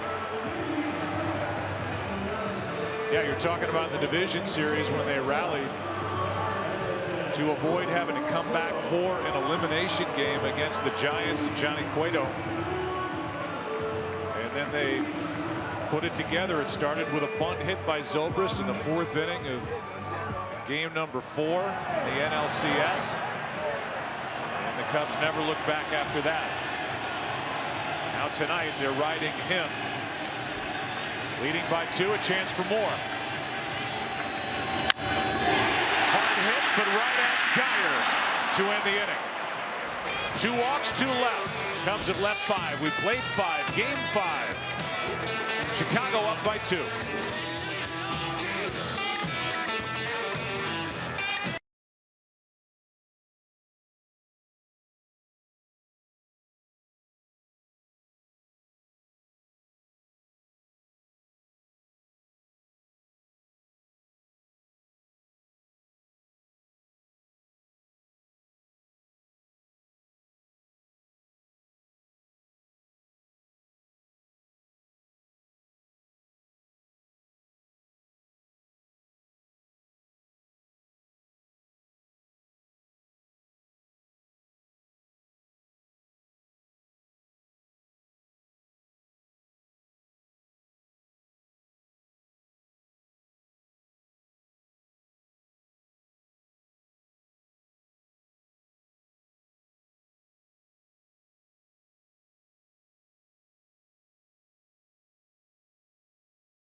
Bell, steal a base, steal a taco, only at Taco Bell.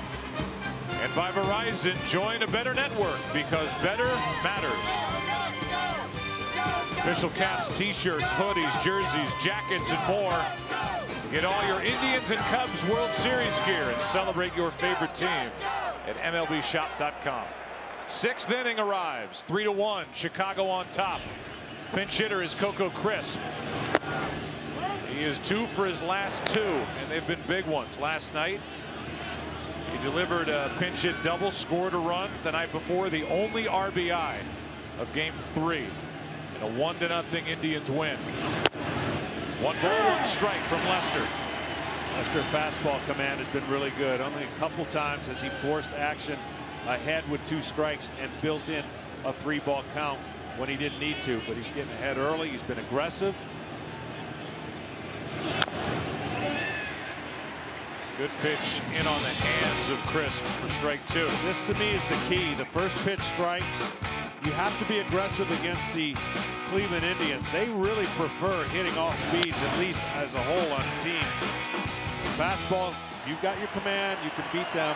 1 mistake, really not even a mistake, it was just a homer, a better swing.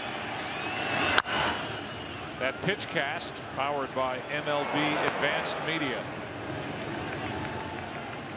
Count still 1-2 on Crisp. The Indians still in play for making Leicester feel something if they can get a leadoff guy on that can run.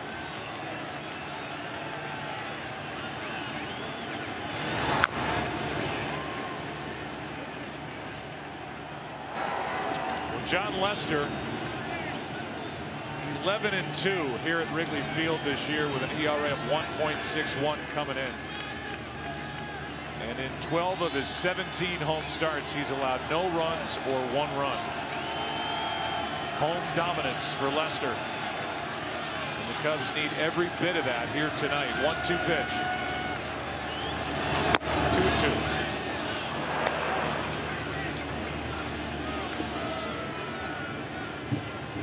Well, the reason he's dominated this year, John Lester owns the inside part of the plate to a right-hander, but he has been so good this year getting the ball away, so that opens up the plate. Left side, Bryant. 1 away. Crisp is retired, and Lester gets the lead man in the 6th. Tonight's T-Mobile One in-game box score for Cleveland, just 2 hits, a double for Santana. That came leading off the 5th. Lester pitched around it, and a solo home run for Jose Ramirez that he blasted into the bleachers in left back in the 2nd. That's all. There's Rajay Davis. You got to be aware of the bunt. So far, he has struck out, lined out, shows bunt, takes a strike. Bryant and Rizzo know what they need to do when there's a bunt, and it really does cause them to crash. Baez, however, has got to come a long way if it's pushed in an area where Rizzo's got to get it. And with the speed of Davis, he was almost in a position where he couldn't get there. That's right. A lot of people have shown it in the playoffs. Very few have been successful making Lester field the ball. Here comes a 1-1 pitch. That's into left field, and Davis is on with 1 out in the 6th. Just his 2nd hit of this World Series. What will that lead to? I mean, it doesn't matter to me. He has to steal. It doesn't even matter if he gets thrown out. Kipnis is coming up. That's a heater down there, warming up the hands, then warming up the bat on this cold night at Wrigley. But we've talked about it throughout this postseason. John Lester does not throw to first. And if there's a time to pitch out, it's right now. If you think he's going, that's a huge lead. You pitch out. He was. He just didn't get the real jump that guys get out there and they get uncomfortable. You would never get that kind of lead against a traditional pitcher. So shorten it up 1 step and go on first movement. Lester has done a great job in being quick to home, varying his times. There he goes. No throw. Stolen base, Davis. There's just no way to stop it. If you do and execute, as soon as he moves, you've got to go. So up until this point, Lester has created less stress by the solo home run, which is part of the deal. And then Ross has to be so fast. You expect more of that right there, because it has to be a transfer that's so clean and quick. Here's a 1-1 now to Kipnis. Good swing. He'd like to have it back. In the hole now, 1-2.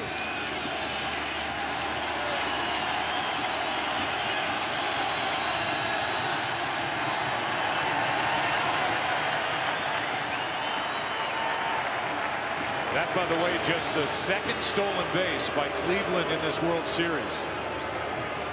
He led the American League with 134 steals during the regular season. And that, John Lester's been so good, but it's been the stolen bases that have led to runs.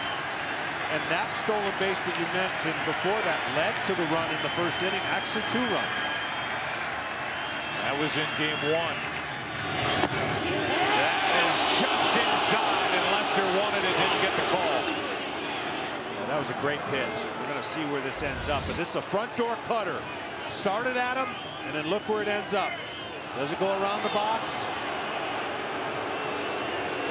Tell the intensity of this game so important to John and the Cubs. Even with the lead, Ross doing a nice job right here, just giving them a 20-second timeout.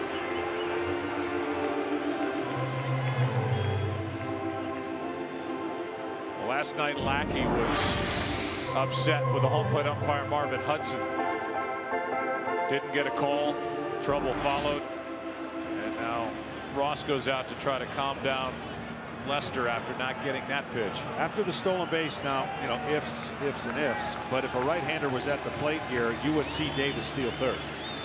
Because he would have third. It's a lot harder for Ross to throw around the right-handed hitter than it is the left-handed hitter, open lane to get to Bryant. Here comes a 2-2, and now Kipnis steps out. So not only does John Lester not throw to first, he's not going to throw to second. But the one thing he can do is a spin move without it being a balk, even if he doesn't throw it. That's on the corner, struck him out.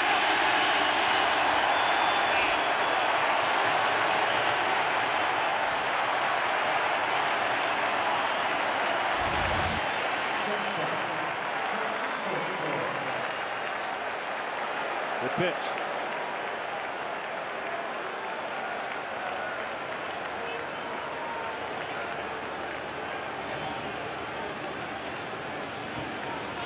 That followed the visit by Ross after Lester didn't get that 1-2 pitch for strike 3. Lester now steps off and looks back at Rajai Davis, who is basically daring John Lester to just step off, turn, and throw. And that's what you got to do, right? I mean, you've got to create that. Baez is saying, throw it anywhere back here, I'll catch it. Batter now is Lindor. 2 out in the inning. And there's that look. So that's 15 or 20 seconds that Davis has taken away from Lindor, their best hitter.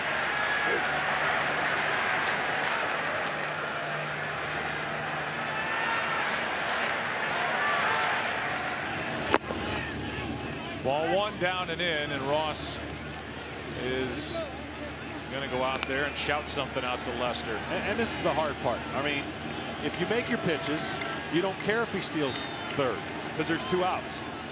But as a pitcher, as trained as he is, you don't want him to just walk to third. And he's having an effect on Lester that Lester did not want to have, trying to face Lindor. Ties up Lindor with strike 1.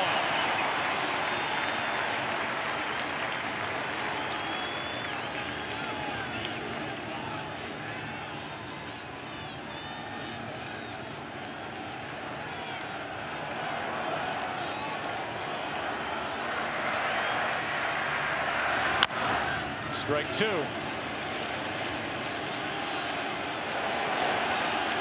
now the crowd to its feet.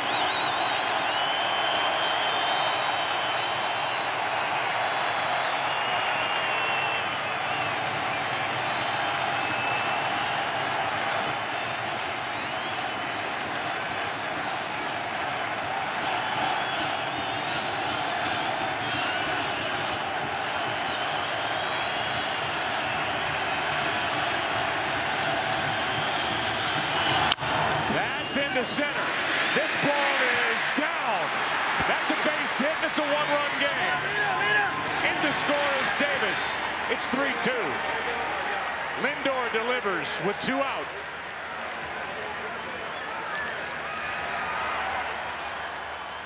And now Lindor in a spot to run.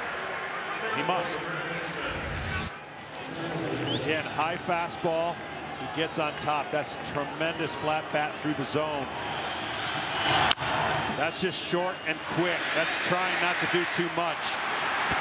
That's how you hit 300. This brings in, again, a pitch out, first pitch. Napoli now at the plate. Breaking ball in for a strike.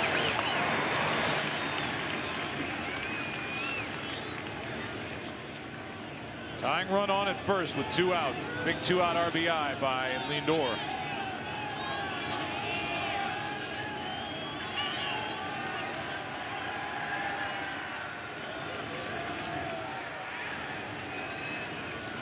Francisco Lindor came into this game with 7 multi-hit games in his first postseason. That is the most ever by a player 22 years old or younger. You have to go. There he goes. Throw by Ross is in time. Inning over. David Ross ends the top of the 6th.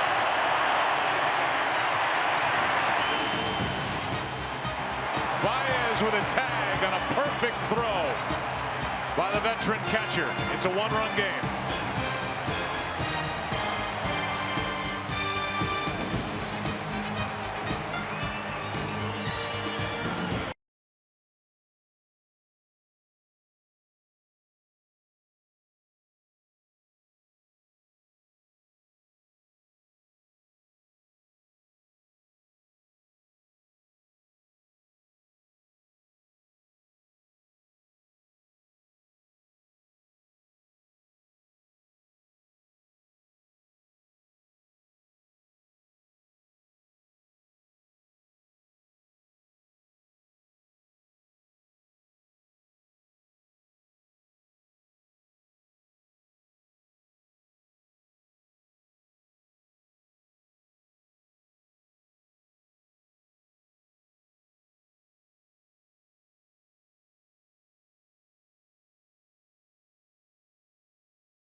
Deck as Jason Hayward will lead it off. Hayward has struck out twice. Baez has struck out once and delivered a big bunt hit that led to what is now the difference in the game. The 3rd run that scored in the 4th. Brian Shaw takes over. Shaw's been tremendous this postseason. Delivers a strike to Hayward. Shaw, everything he throws basically cuts. The reason I was saying earlier, it doesn't matter if you get thrown out, because that is a percentage play that 90% of the time you're going to be successful, because Lester has a hard time holding runners. You've got to create as much stress as possible. It took a perfect throw and a perfect tag to get Lindor. AT&T call to the bullpen. Upstairs for ball 2. 2nd out of the pen for Terry Francona after Bauer went 4. Allowed 3 runs on 6 hits. A scoreless inning put up by Clevenger. Pitched around 2 walks. Hayward can't catch up. 2-2. Most people don't teach what Baez does. And most people who cover the bag, Lindor would have been safe because they waited the bag for the guy to come in and tag. And we're going to show you why Baez goes beyond. Right there. Struck him out. That's 3 strikeouts for Hayward. So here's the play we're talking about. He comes in, makes the distance of the throw shorter. He comes in, slides, and he's so good at tagging. He cuts the distance. He tags him so far in front that there's no chance that Lindor can be safe. If he waits, Lindor's probably going to be safe with the slide. He can make all these late movements with his hand. But this is not just something that Baez is lucky at. This is something he's great at. It's his dominant hand. It's his left hand. He writes with his left hand. And it's easy to tag, he said, the way that he does. Boy, Shaw has come out of the bullpen, bringing good stuff with him. Strike 1. By the way, David Ross now has thrown out 4 of 9 this postseason. Potential base stealers. That's a big lift for John Lester, who he catches. That is foul, right side. Strike 2. Ross next. His sac fly is the difference in the game back in the 4th. Your chances of getting 3-4 hits in a row off of Lester are not great. So if you can get 2 hits with runners in scoring position, you got a better chance. And that's what they did earlier to get back in this game. It was worth every effort to get that stolen base and create havoc for him at second, which you know Davis did at some point. Didn't chase it this time. Baez with 1 out after Hayward struck out in that 3-run 4th, dropped down a perfect bunt to load the bases. And it paid off because David Ross delivered with a sac fly into left.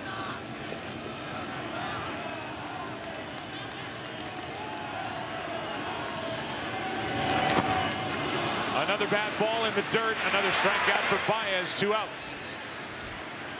And for Baez, here's the whole package. I mean, not only can he play defense, watch these tags. I don't even know where you're at. I'm going to swipe it. I'm going to swipe it and get it. He has such a unique ability to take it wherever the throw is, and sometimes maybe even jam that wrist, as you saw there. But it is an innate ability that we have heard about for a long time, and we have gotten to see at the biggest stage why this guy's great. And Davis telling him, you gotta just go.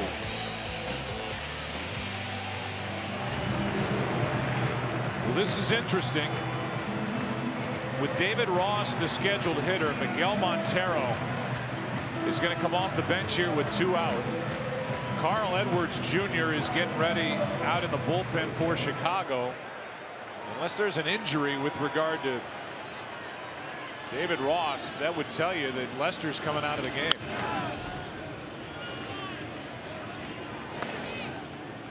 I mean, he's definitely coming out of the game if the next guy, if Montero gets on.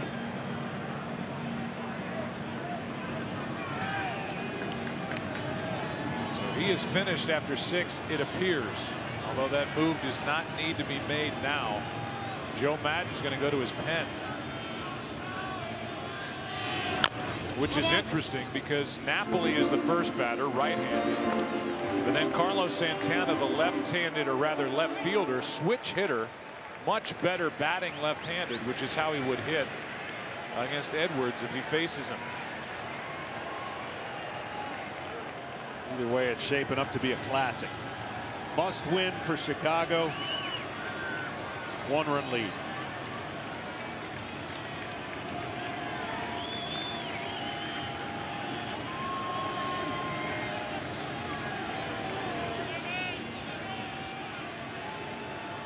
Two out and an 0-2 pitch.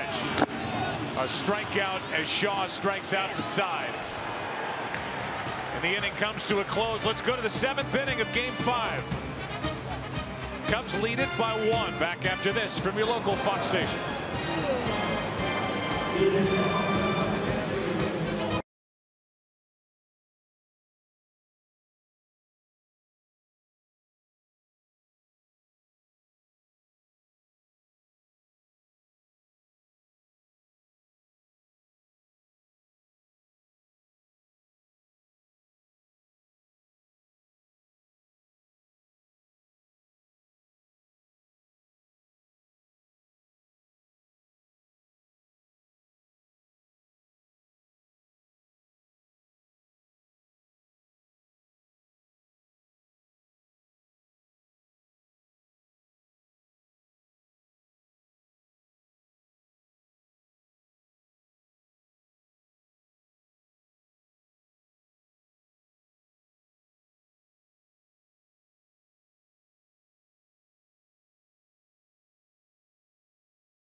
Well, there's a lot going on here in the 7th inning.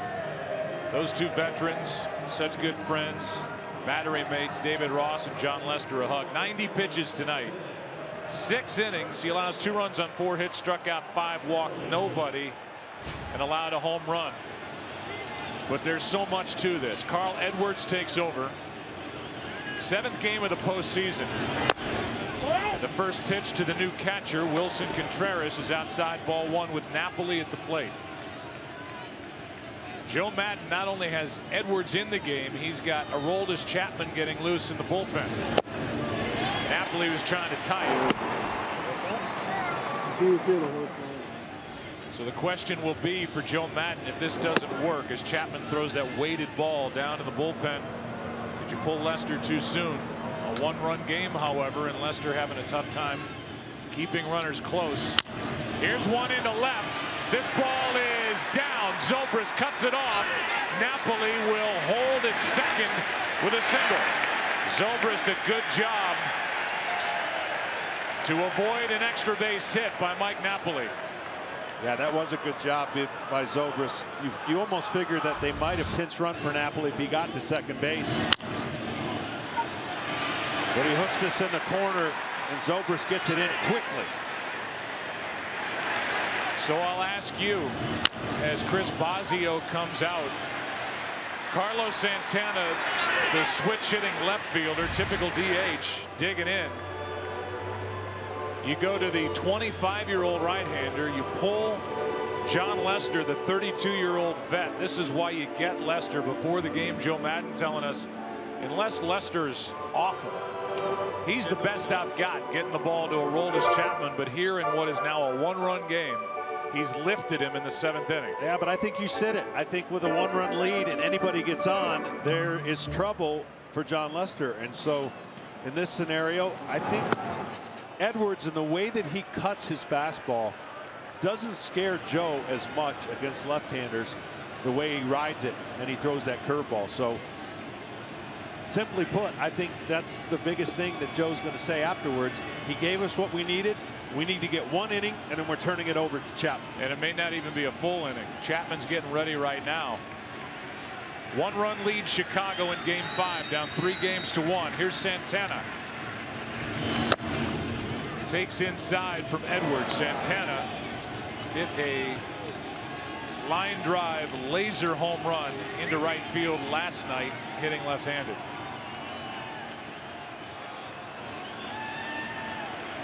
There's the shift on Santana. It's Bryant on the other side of the infield. Russell on the left side. Breaking ball in for a strike to Carlos Santana.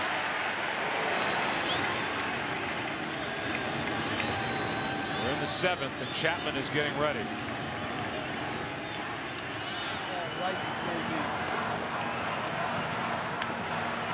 You hear Joe Maddon say ground ball right to KB. That's what he's hoping for. That's Chris Bryant. Contreras blocks ball 2. Well, with the Cubs facing elimination, as we welcome you inside our broadcast booth, Joe and John, the wheels are spinning, to say the least, here in the 7th. The only people that are not having fun are the ones that can't do anything about it. When you're in this game, you'd rather be in this game than sitting and watching. Joe Maddon, Terry Francona, both going to be doing a lot here in the next few innings. Chased it 2-2.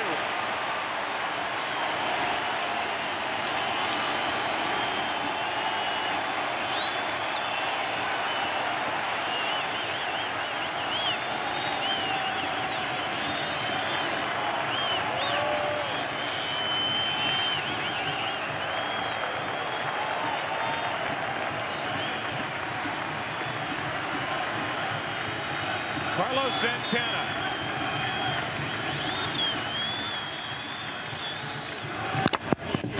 Just got a piece. Wow. That is a firm fastball and a just missed swing. There's the cutting action, and luckily off the side.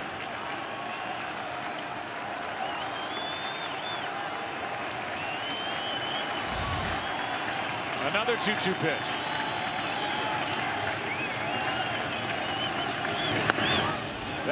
Gets away from Contreras, and the tying run down to second with nobody out.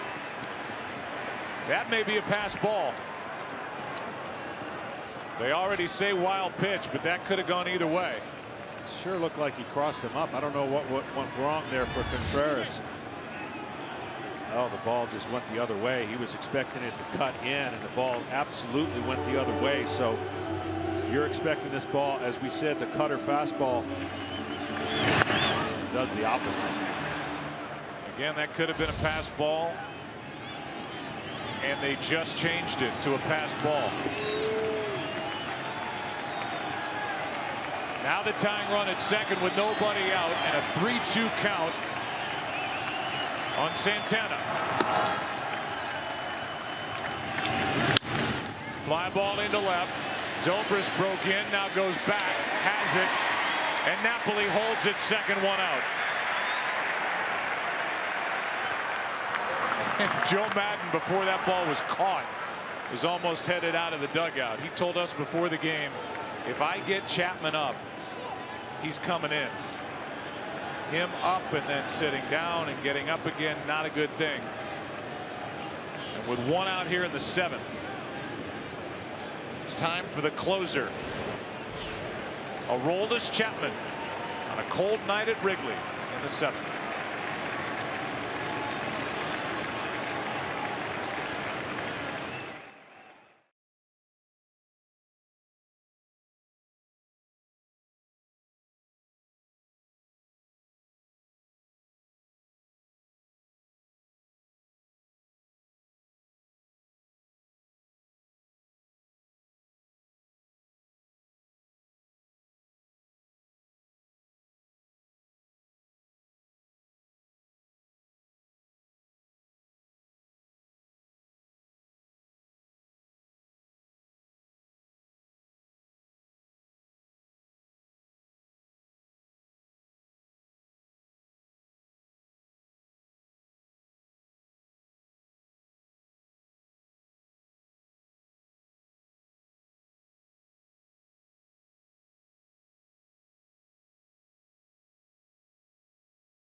This weekend's World Series and NFL action. And discuss all my correct predictions. Now that would be an upset. Undisputed, weekdays 9:30 Eastern, FS1. Well, here we go. Aroldis Chapman into the game in the seventh. Tying run at second, one out, and Jose Ramirez, who has had good swings all series, the switch hitting third baseman, stands in. He homered back in the second. That was against Leicester. Napoli the runner. Strike one. That is just trying to cheat on 102 or 101 mile an hour fastball, and he threw him a slider. That's trying to get started in the slider, which Chapman has thrown a lot more of in the last outing or two.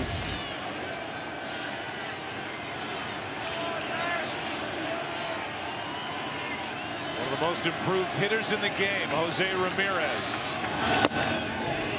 Looks at 101. This is going to be a long night for Chapman. Yes, it is, but if it's a fruitful one, he's got a day off to get to Cleveland. Here comes a 1-1.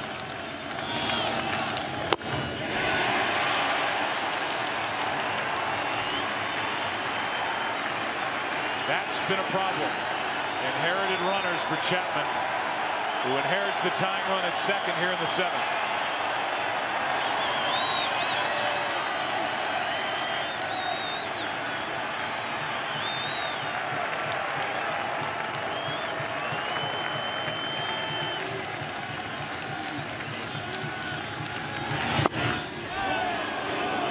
Really an unfair statistic. They almost need to do that to inherited runners without getting an out. He came in with the bases loaded, nobody out, struck out 2 guys, and then gave up a couple of those in what was really an impossible situation against the Dodgers.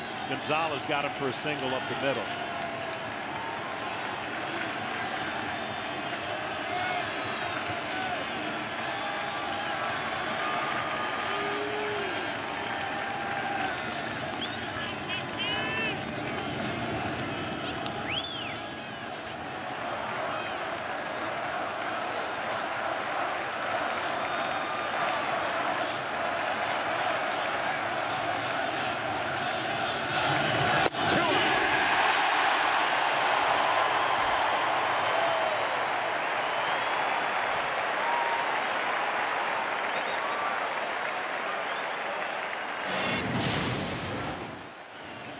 Well, here's that first pitch. He's thinking that's going to be a fastball, and then afterwards it's nothing but fastballs, and they were electric.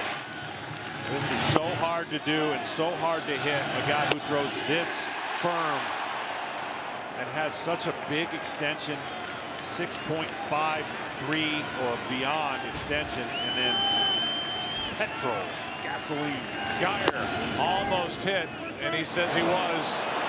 Must have caught him on the pant leg to send him to first.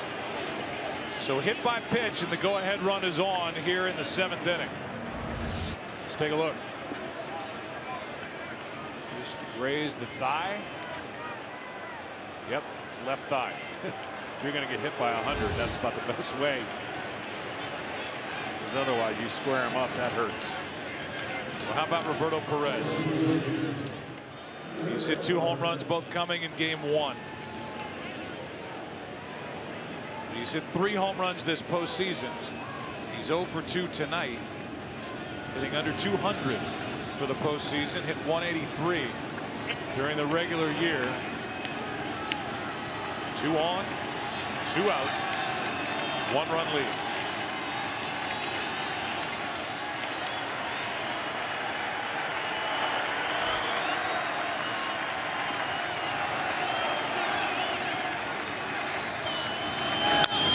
Good swing by Perez, but strike 1. In case you're wondering,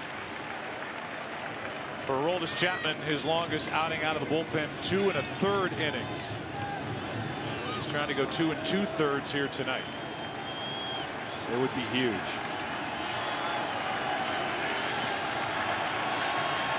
Right now it's Perez trying to tie it with a hit. Or give the Indians the lead back with an extra base hit. Guy at first can run. That's Geyer, the lead runner at second. Napoli, not one of the faster guys in this game.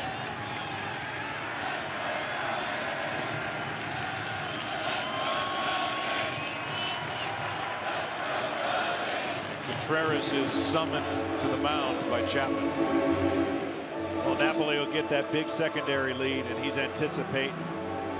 As soon as he sees the swing and contact, he's going. With the exception of Hayward, I don't know if anybody would be able to throw him out at home plate unless it was a rocket, 1-hopper to Zobrist. Fowler playing pretty deep.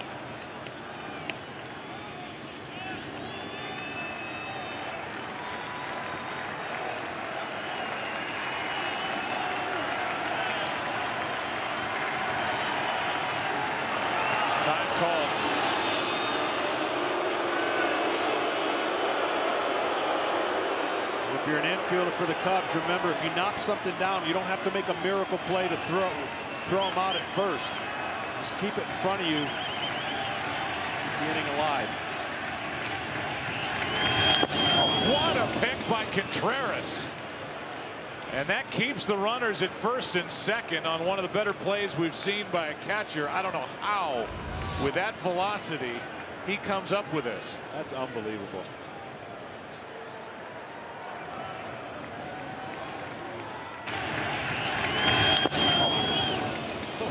It's like a magic trick.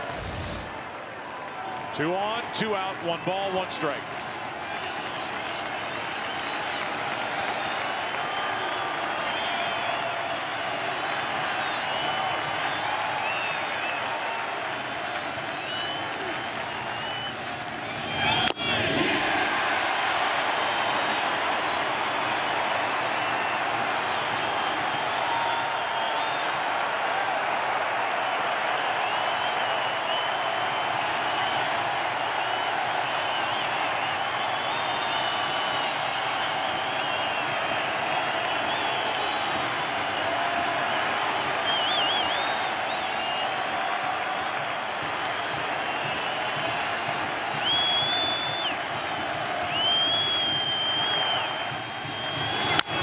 To the second baseman, Baez.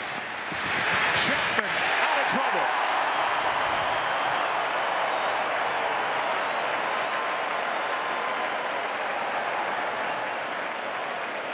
Time for the 7th inning stretch, and now we join public address announcer Andrew Bellison.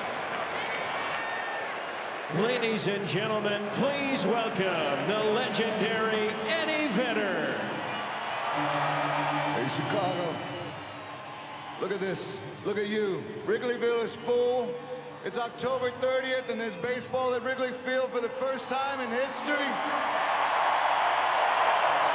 I know we want to thank Theo and Tom and Joe and the team for bringing the World Series to Wrigley Field 2016.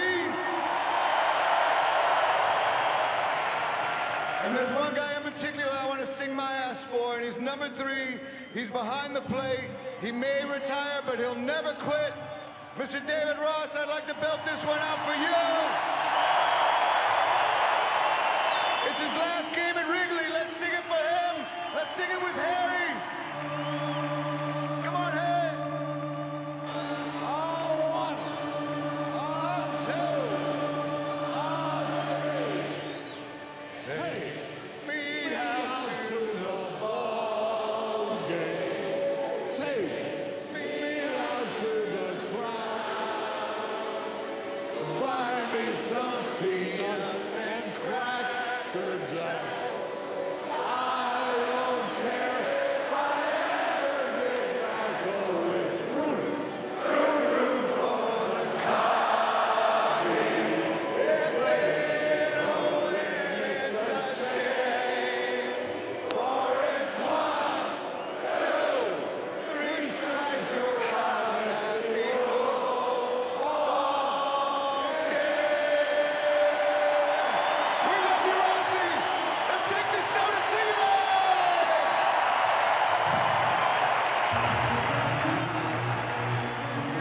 I love you, Pat. Love you too. Let's go see him every day. Great year. You're like my friend.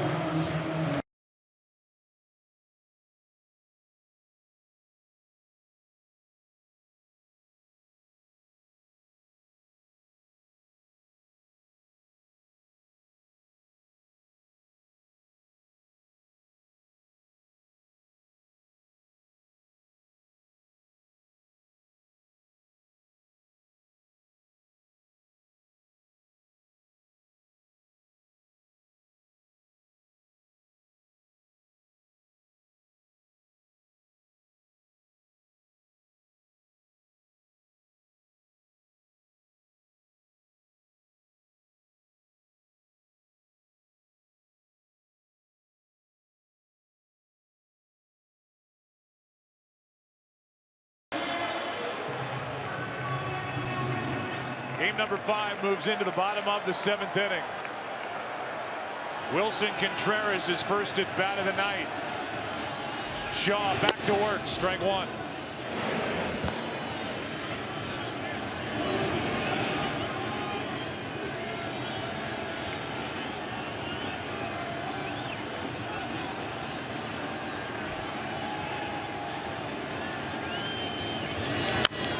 Strike two.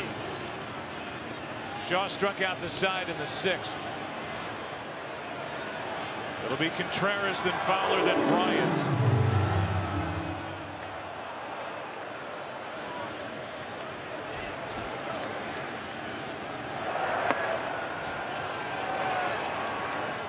The lights out closer for Cleveland getting loose. Cody Allen. Ball one. That inning now, crowd feeling better, and Chapman trying to find a way to get 6 more outs, as you called it, 8 in this case. 2-2.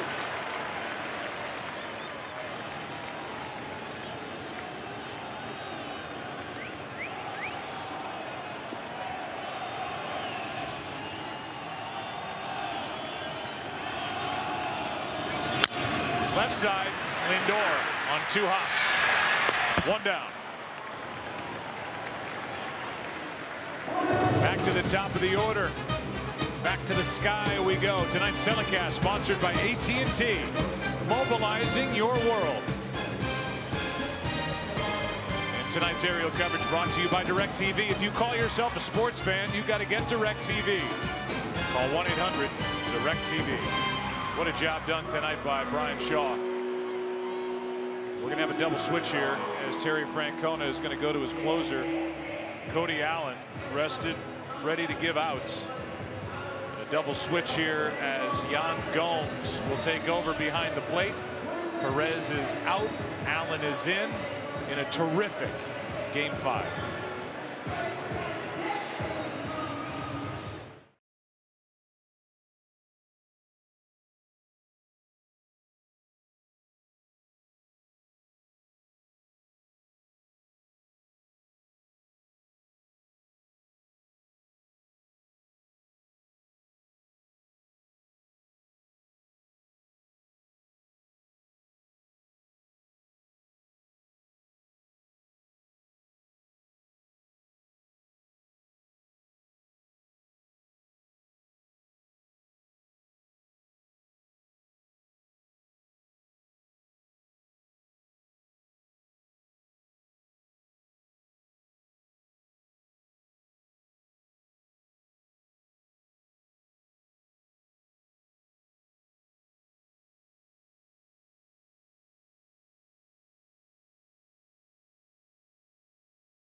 Welcome back to the World Series on Fox. Tonight's telecast is presented by T-Mobile One.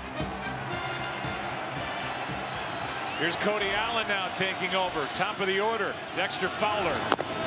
That got him on the foot and hurt. But it'll put a man on here in the 7th inning for Chicago. this cold night. That caught him.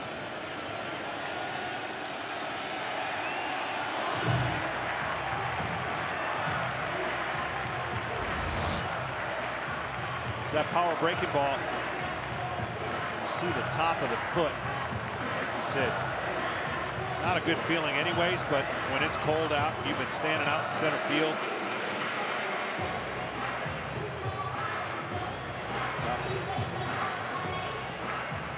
Top of the foot.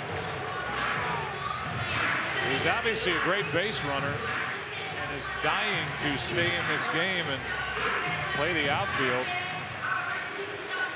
But I don't know.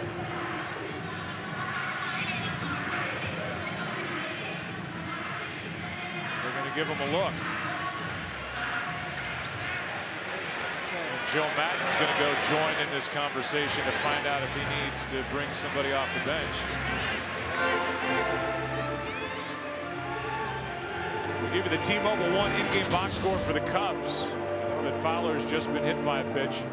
Solo home run by Chris Bryant in the 3-run 4th inning got the action started for the Cubs. They went on to score 2 more after that. That's where they bunched their hits.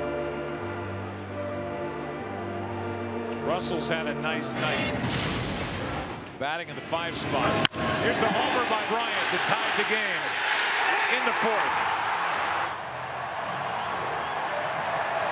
Then a double by Rizzo. Base hit by Zobrist. RBI hit by Addison Russell that stayed on the infield. A bunt hit by Baez and a sac fly by David Ross, who was serenaded in one of the better 7th inning stretches I've ever seen out of Wrigley Field by the great Eddie Vedder. Yeah, absolutely. After all that, what do? Steal on the first pitch? Well, I mean, it would be an unbelievable acting job. But Fowler's okay to continue. You know it hurts. 1 on, 1 out. Big hole on the right side of the infield. Bryant trying to ride one out of here. I told you Gomes took over behind the plate. Double switch, and that means that the pitcher is batting in the number 8 spot. Gomes will lead off in the top of the 8th, batting 9th. These are just stupid numbers, by the way. I mean, as close as you could be to what Kansas City and the model they had out of the pen.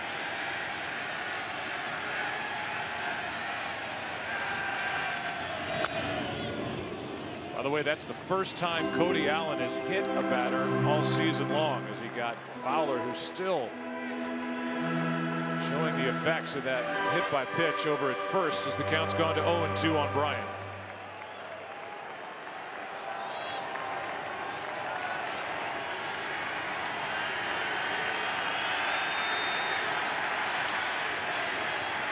Both closers in the game in the 7th.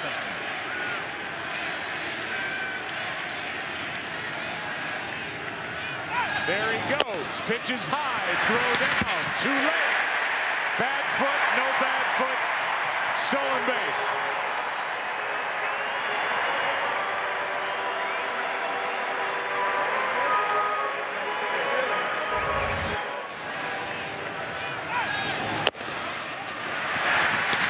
Short hop, but he beat him.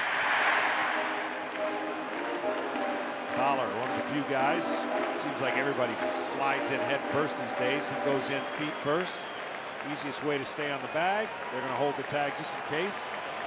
Typically. That's his first stolen base of the postseason. Count 1-2 on Bryant.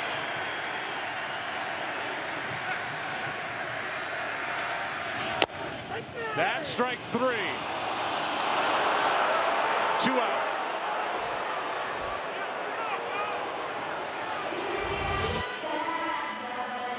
High breaking ball, and that's what Bryant thought it was. High. Might have a case. It'll bring in Rizzo. That's twice now Bryant's been rung up on the 3rd strike. Rizzo's going to be walked here with Zobrist coming up. First base open, 2 out. Both times Brian went back to the dugout shaking his head. The home plate umpire. Intentional pass here to Rizzo.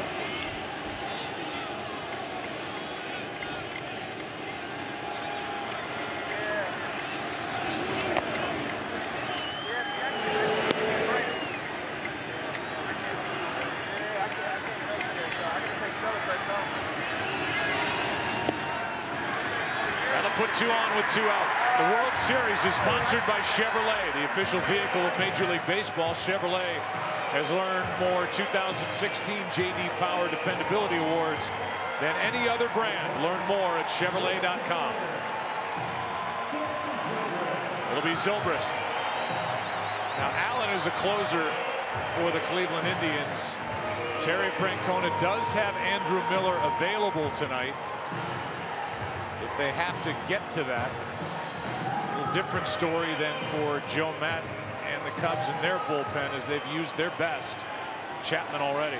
Zobrist usually doesn't like swinging at the first pitch, but he's not going to get a lot of fastballs. I would anticipate a lot of curveballs. So if he sees a fastball in the area, he should let it go. The power curveball is going to be the way to get Zobrist out if you're Cody Allen. All the while, Aroldis Chapman's been sitting in the dugout or trying to stay loose underneath on this cold night. 2 on, 2 out.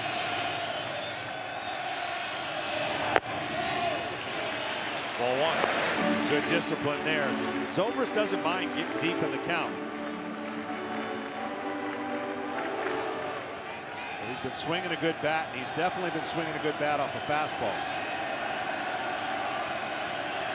Ryan still shaking his head over that high breaking ball called strike 3. 1-0. 2-0.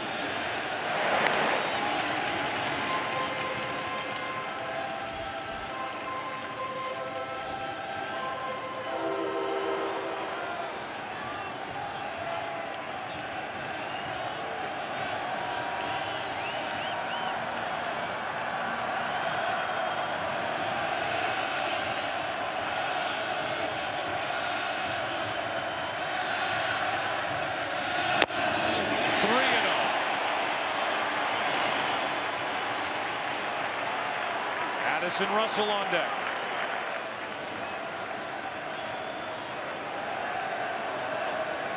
Let it go. 3-0. Meaning I'd let Zobrist swing.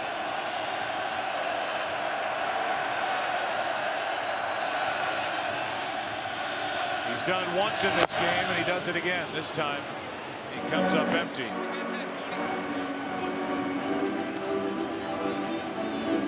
Like Allen and Gomes, the battery were expecting that. 3 balls and a strike. You see Schwarber getting a bat. That's with Hayward due up after Russell.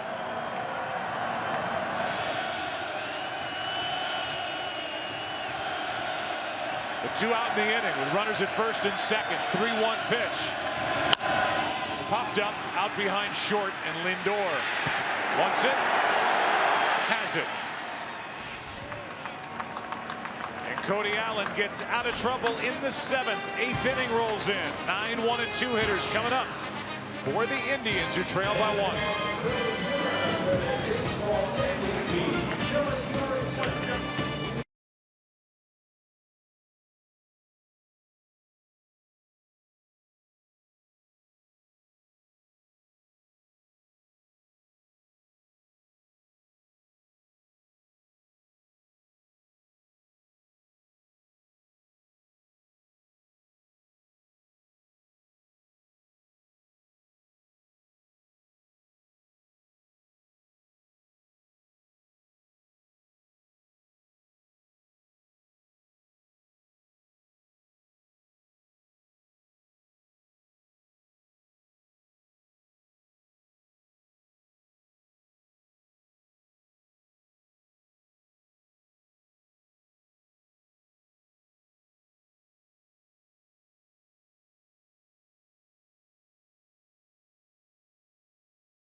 Game 5, 8th inning.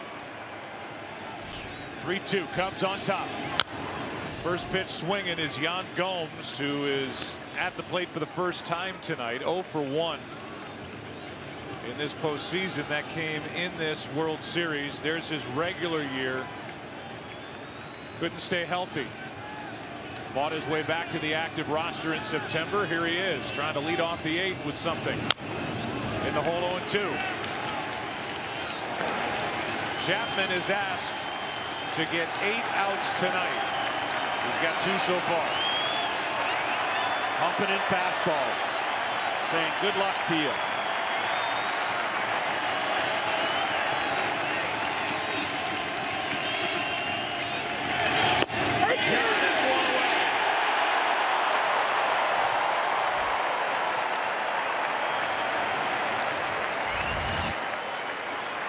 Chapman with the slider here ties him up. Just so you know, for this season, regular and post, opponents have hit 151 against the Chapman fastball, 235 against the Chapman slider, and he just locked up Yan Gomes. I mean, I know it's nice to have a secondary pitch, but when they can't hit the first pitch, you don't really need a secondary pitch. Ball 1 inside to Davis. Sometimes he's going to give you a chance with that slider. If you can't catch up to the heater and it's in the wrong spot, it does you a favor. A single, a steal, and a run scored by Davis in the 6th. Rajai takes high for ball 2. If he can get on, he can use his speed. Chapman does not hold runners all that well either. Kipnis on deck.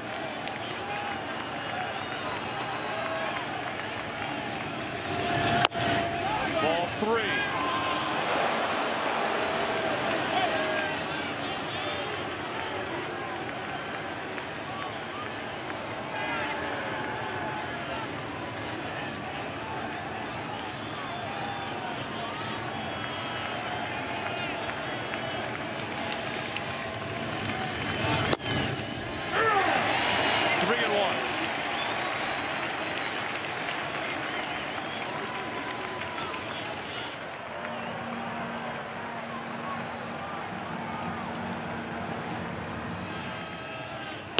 Strike 2.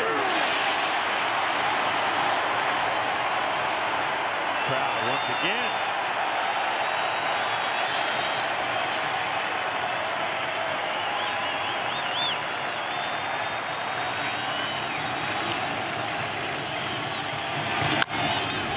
That's Rizzo with a diving stop, but Chapman didn't move, and the tying run is on. Chapman got caught watching.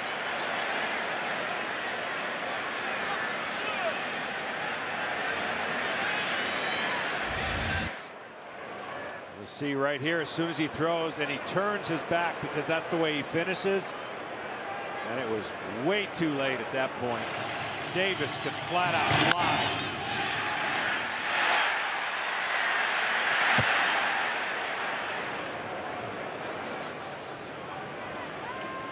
And so the tying run is on. And how about Rajai Davis? Came in 1 for 23 in the postseason, was 1 for 25 before the 6th inning single and steal. He scored a run on the hit by Lindor. And now he's on. And there will be a lot of attention on Rajai Davis at first with 1 out. Yes, there will. Cleveland Indians are one of the few teams in baseball, as we've documented, they will steal bases. 134 regular season stolen bases. Davis is going to make it awfully difficult, as he could and should, for Chapman. Here's Kipnis. Jason 0 for 3 tonight.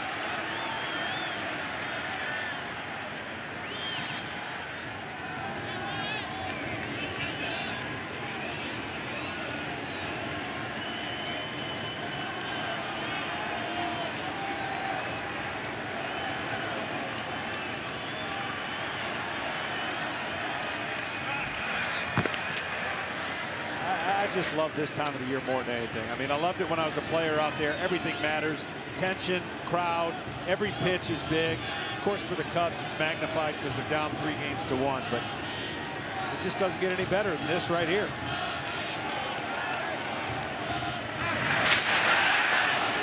Davis didn't get a real good look at that move by Chapman. He takes a while to the plate. The difference for Chicago is they've got Wilson Contreras behind the plate who can really throw it. And we've seen the tagging abilities by Javier Baez down at second. And Chapman calls timeout and wants a new baseball. It's just a much easier position for the Indians to be in, up 3-1, even though they're down 1 run in this game. They can afford to be a little more aggressive. They can afford to take chances, put the heat continuously on the Cubs and hope for a mistake, hope for a crack in the armor of the Cubs. But at this point, it's all about Chapman being able to throw strikes, finishing the job. Contreras is active behind the plate. He likes throwing behind the runner at first if he gets the chance. Kipnis. Ball 1. That was pitch number 20. Season high in pitches for Chapman, 36. Career high 44 last July with Cincinnati.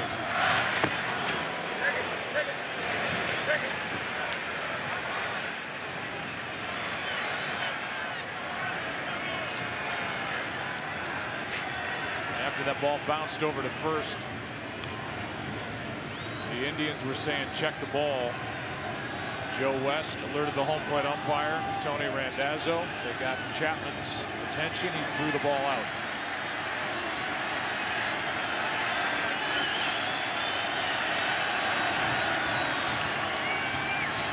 There he goes. No chance. Stolen base for Davis. And the tying run in scoring position here in the 8th. That's just a great job by Davis, reading the move, leg kick more parallel, and he takes off.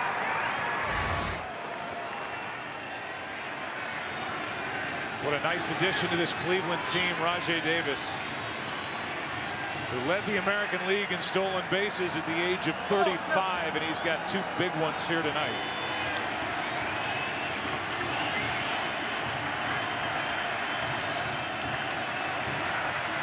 Now the 2-0. Instead, Chapman steps off with Kipnis at the plate. Well, what he did at first base was bought the hitter Kipnis 2 pitches out of the zone. So now Kipnis a favorable 2-0 count, with Davis stealing most of the attention of Chapman.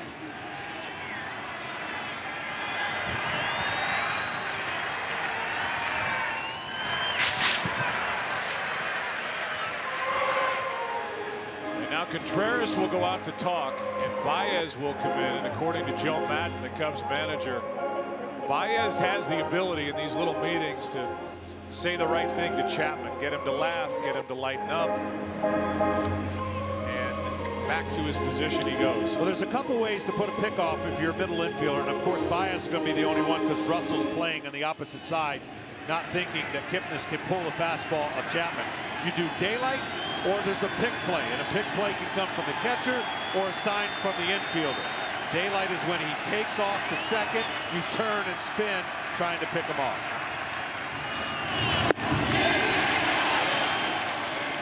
Two and one on Kipnis. I think Kipnis made up his mind he was going to swing at a fastball.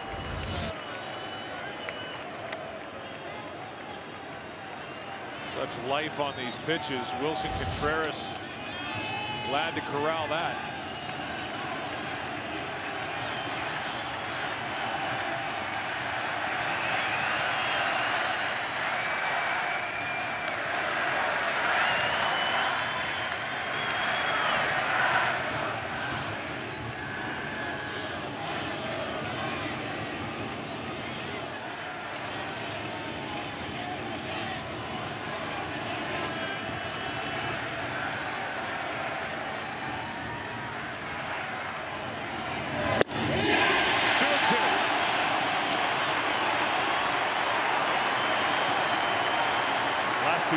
weren't even close. But you know, Kipnis having a hard time not only reading Chapman's release point, but velocity.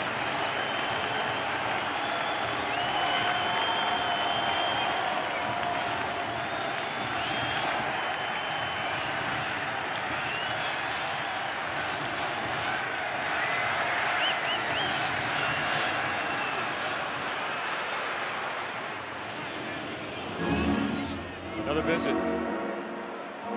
T-Mobile One lets MLB fans always stay connected to the game they love with unlimited LTE data. Welcome to unlimited baseball. And welcome to heart-pounding baseball here in the 8th. Oh, this crowd has been standing, pleading, hoping. Kipnis takes ball 3.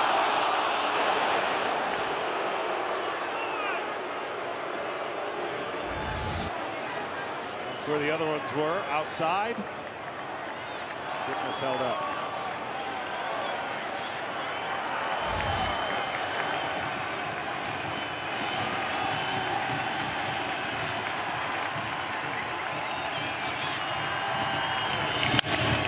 Popped up, Zobrist coming in. That one almost popped out. Had to make sure down the line and left, 2 out. Well, the hard part for Zobrist was getting awfully close to the bullpen mound. You know, part of him was worried when he was going to hit that, and as he hits that with his foot, it just might have caused him to take his eye off the glove and the ball just a fraction. Hard play for a left fielder to come in with the wind blowing the way it was, and then hit a different surface right there. It's a foul ball for the out, and now it's Lindor with Napoli on deck. And Lindor has come up with one big hit after another for Cleveland. This 22-year-old star, an RBI single, was caught stealing in the 6th. He could tie this game with a 2-out hit. The base is open. Mike Napoli is on deck, and that's why Bosio came out to talk.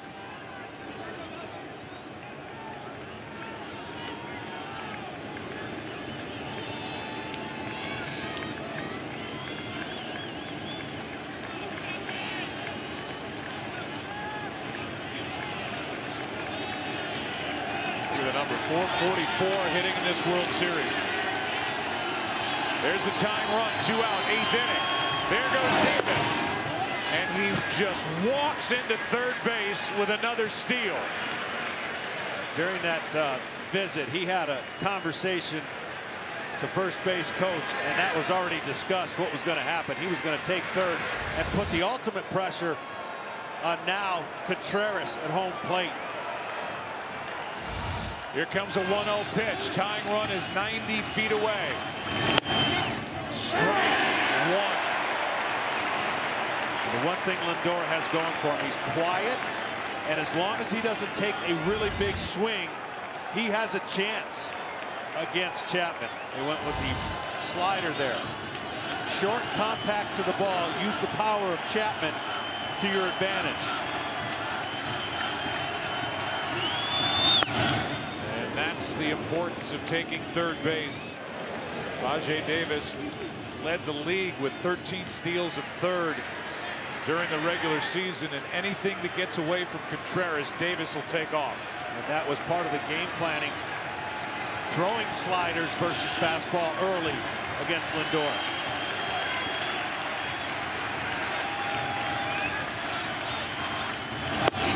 Strike 2.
Reliever of the Year awards were presented by the Hartford. Prior to yesterday's game, Zach Britton of the Orioles was named the Mariano Rivera American League Reliever of the Year, and Kenley Jansen of the Dodgers was named the Trevor Hoffman National League Reliever of the Year. Britton was 47 for 47 in save opportunities with a 0.54 ERA. Jansen, who wasn't here yesterday, as Russell takes a strike, also had 47 saves, tied with Mark Melanson, 4 behind NL leader Juris Familia. And on top of all that, so good in the postseason. Congratulations to Zach and to Kenley. The 0-1 pitch from Allen to Russell, strike 2.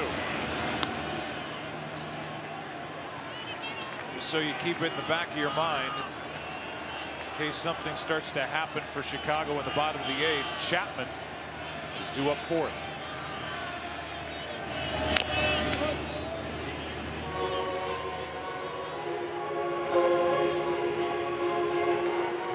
Cody Allen got around to hit batsman, handed out an intentional pass last inning and got Zobrist on a pop-up.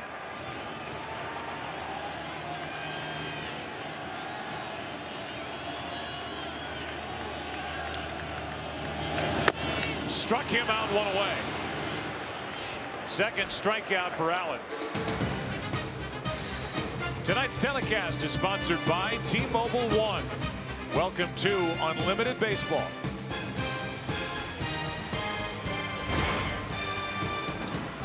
Forget after this game, go to FS1, sponsored by Lethal Weapon. Post-game coverage. Kevin A-Rod, the hit king, the big hurt. Here's Jason Hayward, who was struck out 3 times.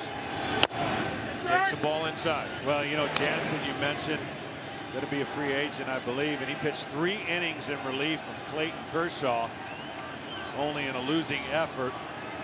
Brent, so nasty, didn't get in the game in the wild card. 1 ball, 1 strike on Hayward. But Chapman will also be a free agent. Both Chapman and Jansen will probably command attention. And dollars. 1-1. Hayward tried to check a swing, and he did. 2-1. In the 9th inning, it'll be Napoli, Santana, and Ramirez. 3 guys who are home run threats. 68 home runs between the first 2 hitters in the 9th. 3rd hitter homered earlier tonight. 2-1. 3-1.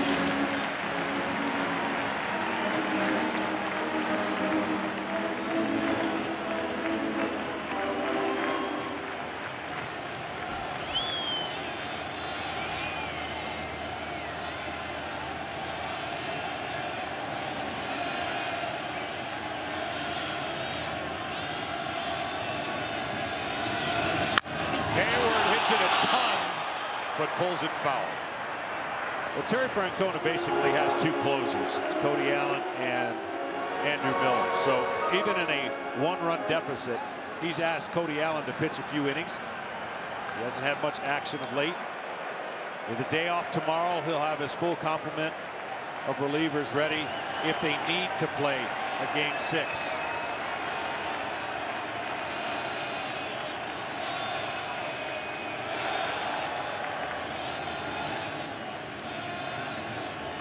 Oldest Chapman has thrown 30 pitches so far after coming into this game in the 7th. He set his career high 44 out of the bullpen. That's foul. But those other appearances weren't in Game 5 of the World Series with his team facing elimination. No, they weren't, and certainly his previous experiences coming in with less room for error, at least tonight. 1 runner on. He was able to get out of that.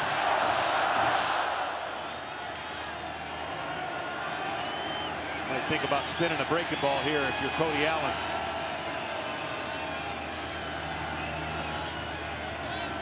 Hayward hits a bullet into right center.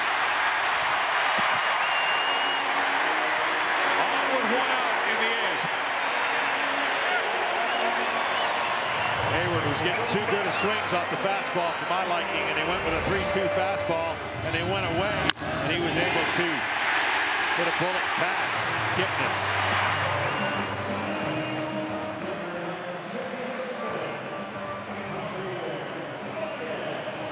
Now Javier Baez, 1-on-1 out. Again, it's Chapman, the next hitter.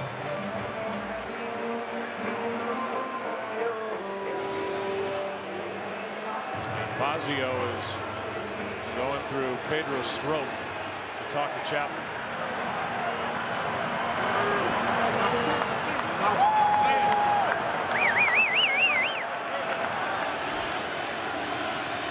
Baez.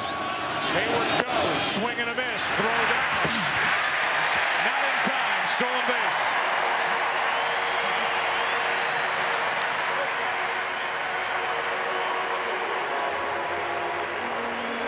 The Cubs being aggressive. Up one. Trying to steal another run.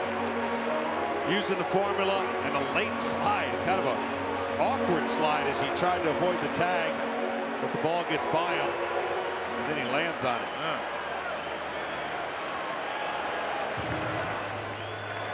The reaction from Aroldis Chapman in the on-deck circle. He doesn't look too stressed down there. And now Mickey Callaway, pitching coach, is going to come out and talk. I mean, this is a pretty obvious situation of you don't have to throw Baez a strike, even if he gets on first base. We're facing Chapman. So just be aggressive with your breaking balls, I would think, against a guy who's shown the inability to stay off of him. And then you can face Chapman. I'm sure hasn't had a whole lot of time swinging the bat.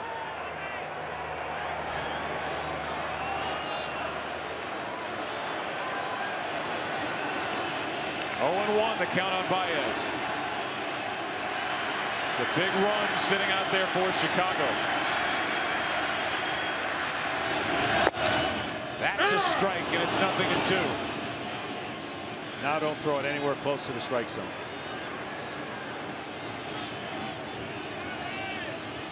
And Hayward, be prepared if it's in the dirt. If you can read it, get an aggressive lead, and anticipate the ball in the dirt, if it skips away a little bit, you can advance the third.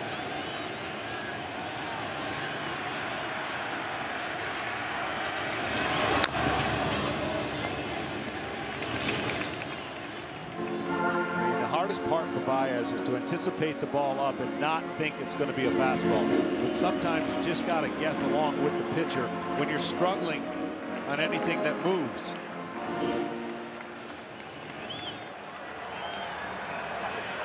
It's just not that easy until you learn. And he will learn a lot. Having gone through this, I can promise you.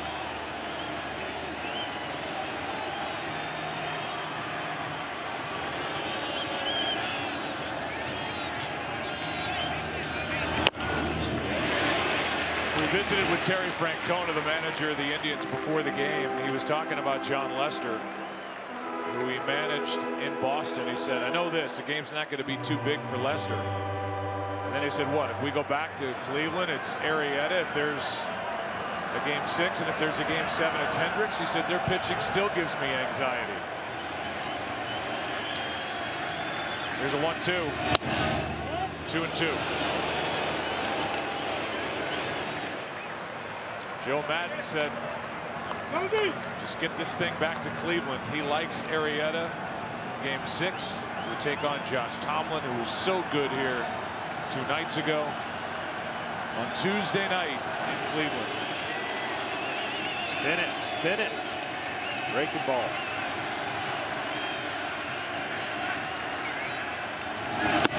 And struck him out.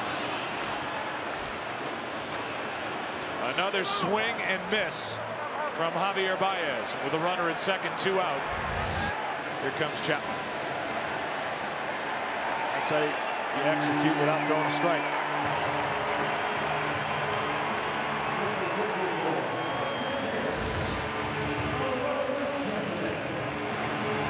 There are certain guys when they walk into a clubhouse that just look different than the rest. And that's Aroldis Chapman for the Cubs. As Joe Madden said, he's like wrapped steel. He is as strong a baseball player as you'll find. Yeah, and a great athlete. He's not a guy that just throws 100. They ask him for a hit. Ball one.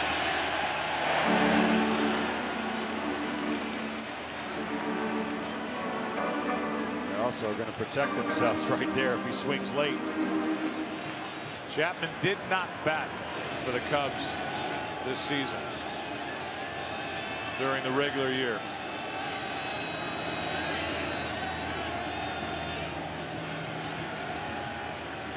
The 1-0 pitch inside corner. He's got half of it down. He looks hitterish. He does. Good stance.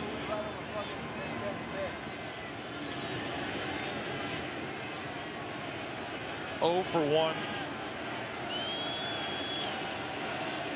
earlier in the season. Waiting for a 1-1. That is down 2-1.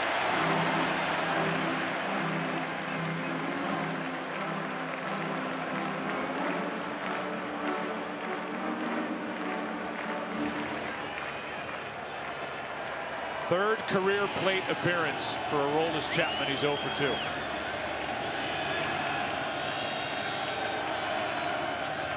Hayward stealing. Throw down is not in time.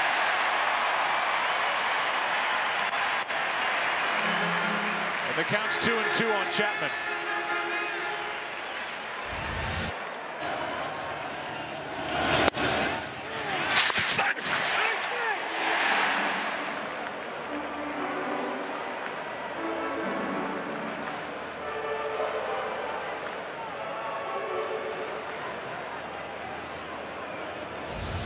Indians check to see if they want to challenge that call, and they don't.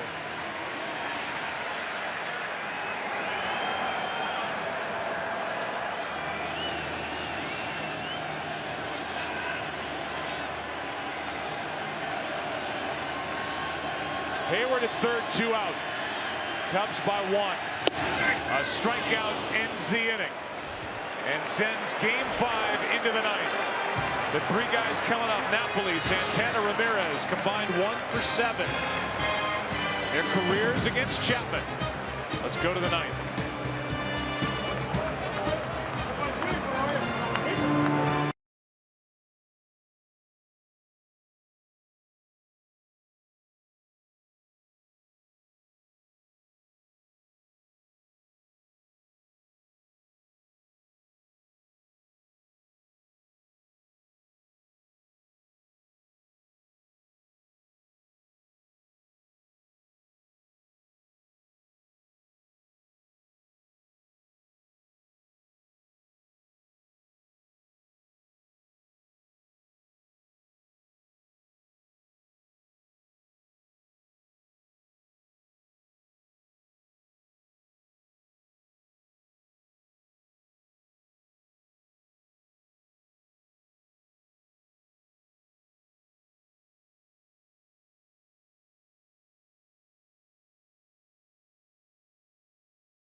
Aroldis Chapman came on in the 7th with 1 out. He got out of the 7th, pitched a scoreless 8th, and tries to work a scoreless 9th to send the World Series back to Cleveland. Ball 1 to Mike Napoli. He's got to go through some thunder. Napoli and Santana.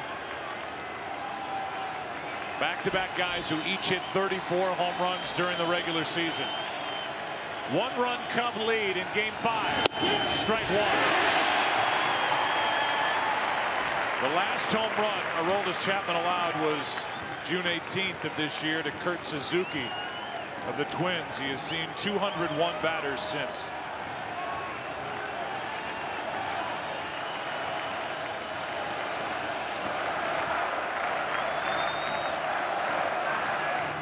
Strike 2.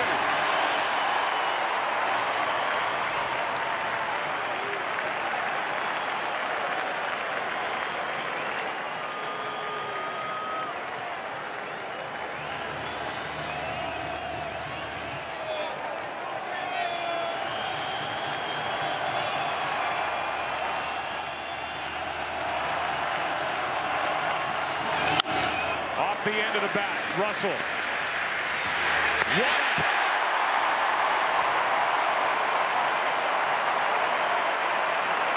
And the Cubs are 2 outs away from their first World Series win at Wrigley since that 1945 postseason.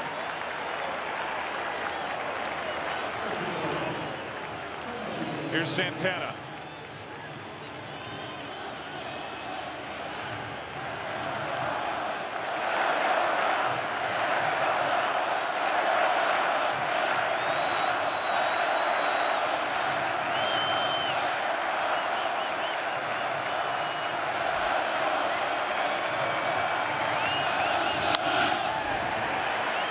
.101 from Chapman.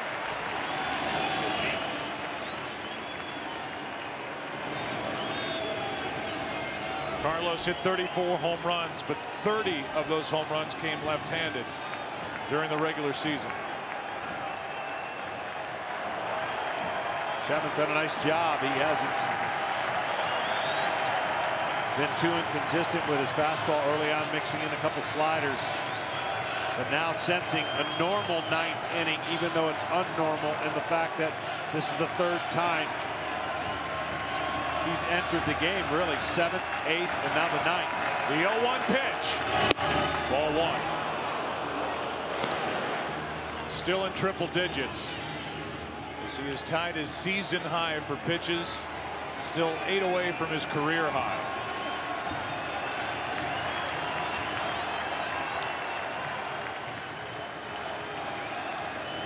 That's the hardest part of closing, really. You come in and you know that's it. You get your job done. You don't really sit down. He sat down twice, now having to get it the 3rd time. Time called.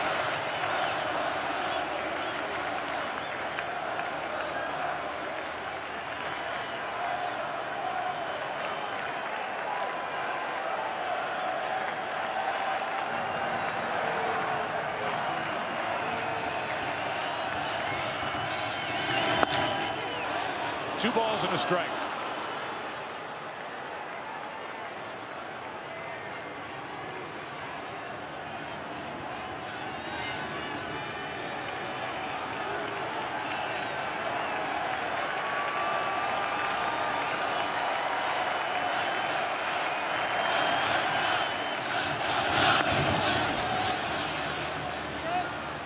Three and 1.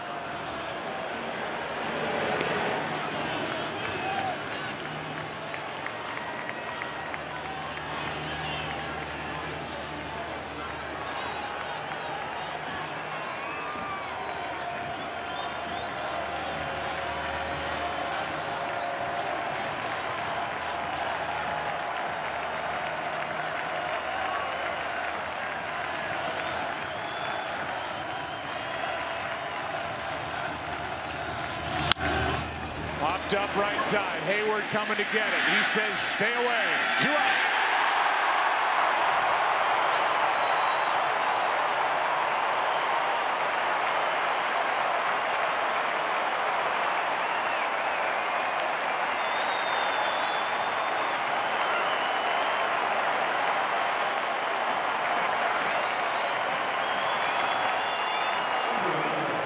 And the first man Aroldis Chapman faced tonight, Jose Ramirez.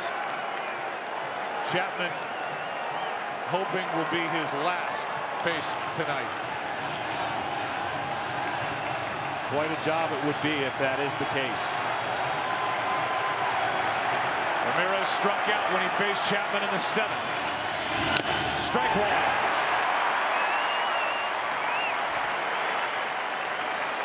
I don't think with 2 strikes he saved his best fastball for last. If he gets to 2 strikes.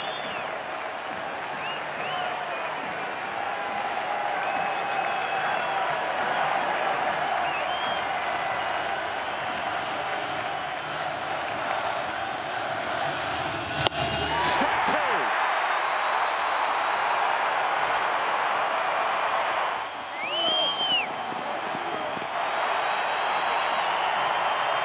The Cubs' last World Series win at Wrigley, Game 6, 1945 against Detroit, October 8th.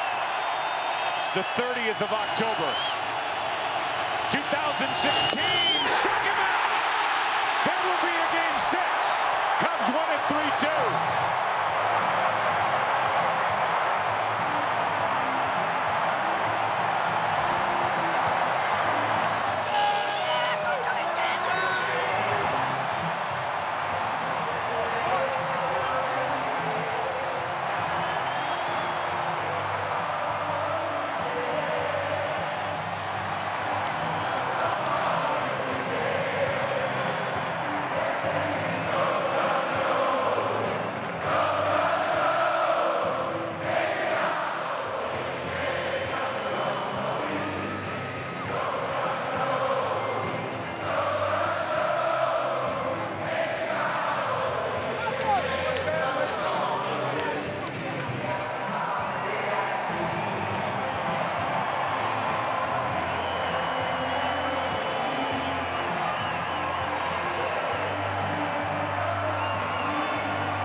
Went out and got Aroldis Chapman on July 25th from the Yankees. They gave 4 players to get the future free agent.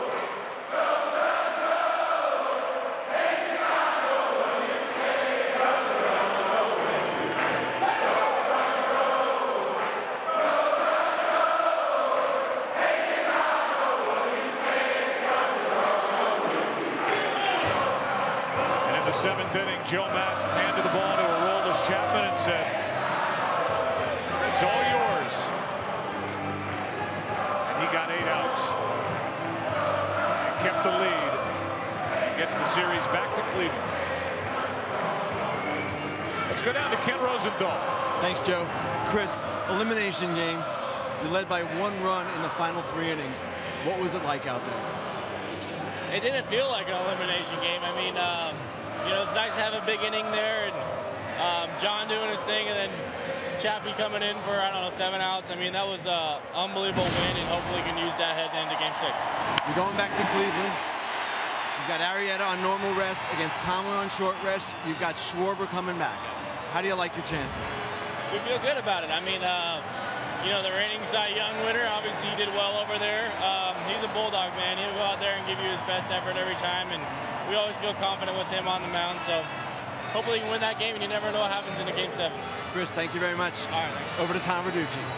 Anthony Rizzo, you scored all your runs in the 3rd inning. What was the tension like for the final 6 innings of this game to hold on? High anxiety. A lot of deep breaths. Just every pitch is just gets bigger and bigger as the game goes on, and it's unbelievable. Great win here. To send these fans off with a win. Now we get to go back to Cleveland and take care of business. I have to ask you about your good friend, David Ross. He drove in what turned out to be the deciding run, threw out a runner at second base, caught John Lester for probably the final time. What are your thoughts about the man you call Grandpa Rossi? I mean, I love him. I love him like a brother, like a dad, like a mentor. And I'll tell you what, I don't know if everyone, I was pretty emotional there, just seeing him with that big hit back, driving that run and throwing the guy out. He was talking before the game about, this could be his last. And we got the W. Sent him out with 2 more W's. Hey, congratulations. We'll see you in Cleveland. Thanks, Tom. Appreciate it. Back to you. All right, guys, thank you. The winning pitcher is Lester, now 1-1 in this World Series, 3-1 this postseason. The loser, Bauer. Trevor goes to 0-2, both losses in this World Series. And the save for Chapman, what a save. As he had to get the final 8 defensive outs. Here's how it ended. His 4th save, a foul tip, hung on to by Contreras in a 3-hour, 27-minute game. Awesome game, awesome venue. Getting ready to go to another awesome venue in Cleveland. They are excited. They were hoping it might end tonight, but they're going to get a game 6 in Cleveland. It's going to be a lot of fun, and I cannot wait. Nor can I, nor can any of us wait to get back to Cleveland and continue this World Series between a team that hasn't won it all since 1948 and one that hasn't won it all since 1908. A 2 2/3 innings pitched. Save for Aroldis Chapman. Cubs win it 3-2. Kevin, guys, all yours. All right, Joe, welcome. Well, it's been 25,955 days since the Cubs last won a World Series game. That streak is now over. Frank Thomas, Pete Rose, Alex Rodriguez, and I'm Kevin Burkhardt. A lot to do on the post game tonight. We'll have interviews and reaction, more of that from Wrigley. The Cubs, of course, we'll hear from them, and they extend their series and their season. It'll go back to Cleveland. Plus, Aroldis Chapman delivering tonight. Alex said this would go back to Cleveland, and indeed we are. Maybe the Cubs got a little bit of a break tonight, too. And these fans, something to celebrate. It's been quiet in Wrigley, but not anymore. This is going to a game 6 in this World Series.